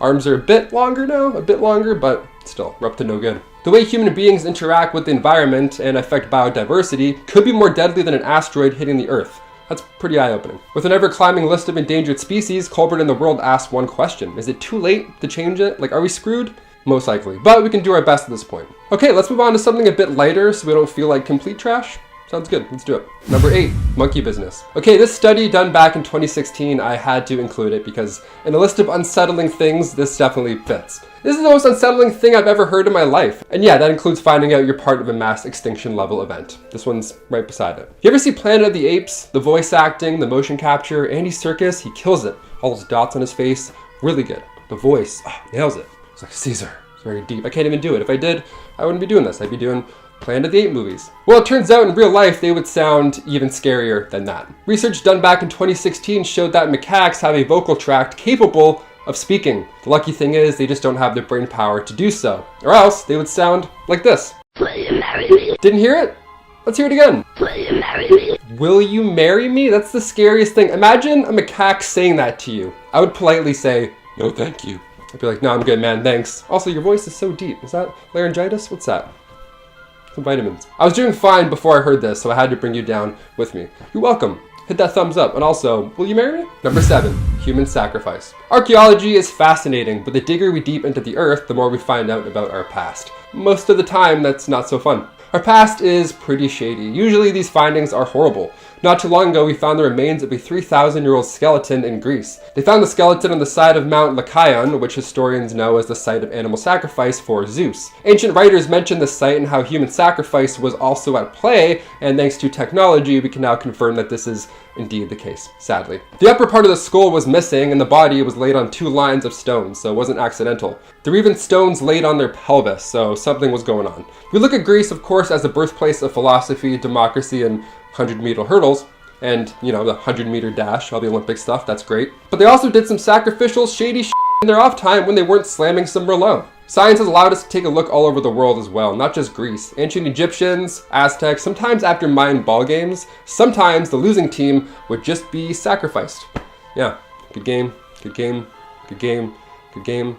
Are we getting sacrificed? No, okay, good. Good game, good game, good game. Everyone talks about how awful humans are now. No, we were pretty bad always, even before we knew how to speak words or what the sun was or what the moon was. We're like, you know what? I don't know what any of this is, but all I do know is that we gotta kill each other. Number 6, whale cancer. The big C, oddly enough, doesn't affect big fish. What do you know? Well, we do know that the risk of cancer increases as you age, but the amount of cells that you have surely has something to do with it, right? So large animals like whales, obviously they have a few more cells laying around. They're a bit husky, they're a bit bigger. You would think that the odds of whales getting cancer would increase, but the reality of it is that whales and dolphins are way less susceptible to cancer than us humans. We still have no idea why. Maybe it's because whales sing a lot? I don't know, maybe if we sing to each other instead of talking and killing, we can maybe beat cancer. I don't know, worth a shot. Let's just start singing like whales. That's how we'll communicate from now on. We'll just go, and then someone else will be like, good, thank you. Number 5, MK Ultra. This one always gives me the chills. Many of you have probably heard of this at some point, but if not, well, buckle up. MK Ultra was a secret CIA project that lasted from 1953 to 1973, where they ran hundreds of experiments to US citizens without them knowing, and they gave them LSD, narcotics, anything in attempts to crack mind control, or as they called it, information gathering. It's like when Apple's like, yeah, we're just gonna gather some info real quick when we talk to Facebook, we're just gonna gather some information. They're spying, definitely. It's bad shit. In the 50s and 60s, around the Cold War, the United States believed that the Soviets, Chinese, and or the North Korean agents were using mind control. I mean, sure, how else could you explain brainwashed prisoners of war in Korea, right? That's gotta be the only explanation as to why they're acting that way. Nothing else to do with it. The program had subjects take LSD, hallucinogens, they had electric shock therapy at one point, horrible stuff and all, and it was being done in universities, hospitals, and prisons. The happenings of this project weren't fully known to the public until years after it ended, but the agency destroyed most MK documents back in 1973 when it ended, so we think we know, in reality, we probably know nothing, Jon Snow. Number 4, skin problems. This is a specific case that I had to share. A Russian lady found a small lump below her eye, her left eye to be specific, and at first she didn't think much of it, but eventually this lump was gone, which is a good sign, but then a new lump had appeared later on. This time it was on her lip. Odd. So when she went to go see a doctor about this lip problem, which is new and the eye problem's now gone, they removed a Dirofilaria repens, which is a thin worm, crawls around in the face. Hence why the bump was disappearing and then reappearing later on. It was moving around. I just got goosebumps talking about that. Now, normally this type of worm only affects animals, dogs, cats, foxes, anything like that. They spread through mosquito bites as well. So next time you're in the woods smacking your arms, I dare you to not think of this. Good game. Number 3, particle accelerator. This list is full of unsettling things. I mean, I think they're pretty batshit insane, but this next one actually concerns me about our future. I don't mess with science. The at-home volcano trick where you like put in the vinegar and it goes poof, I don't do that. That's even scary for me. What if one experiment could hypothetically swallow our known universe? Would we do it?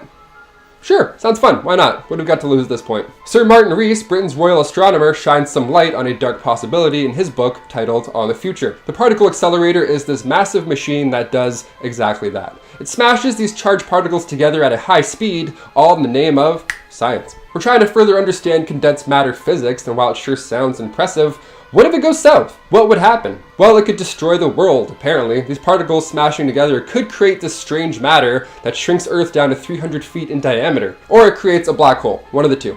A black hole would just suck away all of our existence, or we'd be little tiny people. Thanks, Martin. Now I won't be able to sleep because I'm thinking of particle colliders and Freddy Krueger.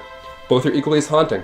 Number 2, no more insects. This one I wish I didn't know. Ignorance is bliss, folks. But we're kind of doomed. No easy way to say it. And so is the bug spray industry, apparently. The world is losing insects, which if you're a little kid or if you're me, sounds like a good thing at first. I don't like bugs. Any bugs. But when scientists tell us that the world has 70% less bugs than it did back in just the 80s, well, that's pretty concerning. Unsettling things scientists don't want us to see. I mean, this one they probably don't mind us taking a peek into. But we don't talk about this nearly enough. These buggy dudes are vital for our crops. The movie Interstellar, for example, is about our future and future humans running out of crops, so we should have been listening to Christopher Nolan this entire time. I knew it. Go watch Dark Knight, there's probably some clues in there somewhere. We're too focused on robots gaining the ability to do parkour that we're forgetting the sad science as well. And finally, coming in at number 1, mad cow disease. While we've got our hands full of this COVID madness, let me just add another one there to top you up. I stumbled across this Reddit thread here. It was titled, Scientists of Reddit, what are some scary scientific discoveries that most of the public is unaware of? Yeah, I read through a bunch of them, pretty scary, but I found this gem and had to finish the list off. One reply got lots of feedback, tons of support as well, and there's a great deal of people who just may be carrying around mad cow disease. But we won't know for another decade, give or take. So, sit tight.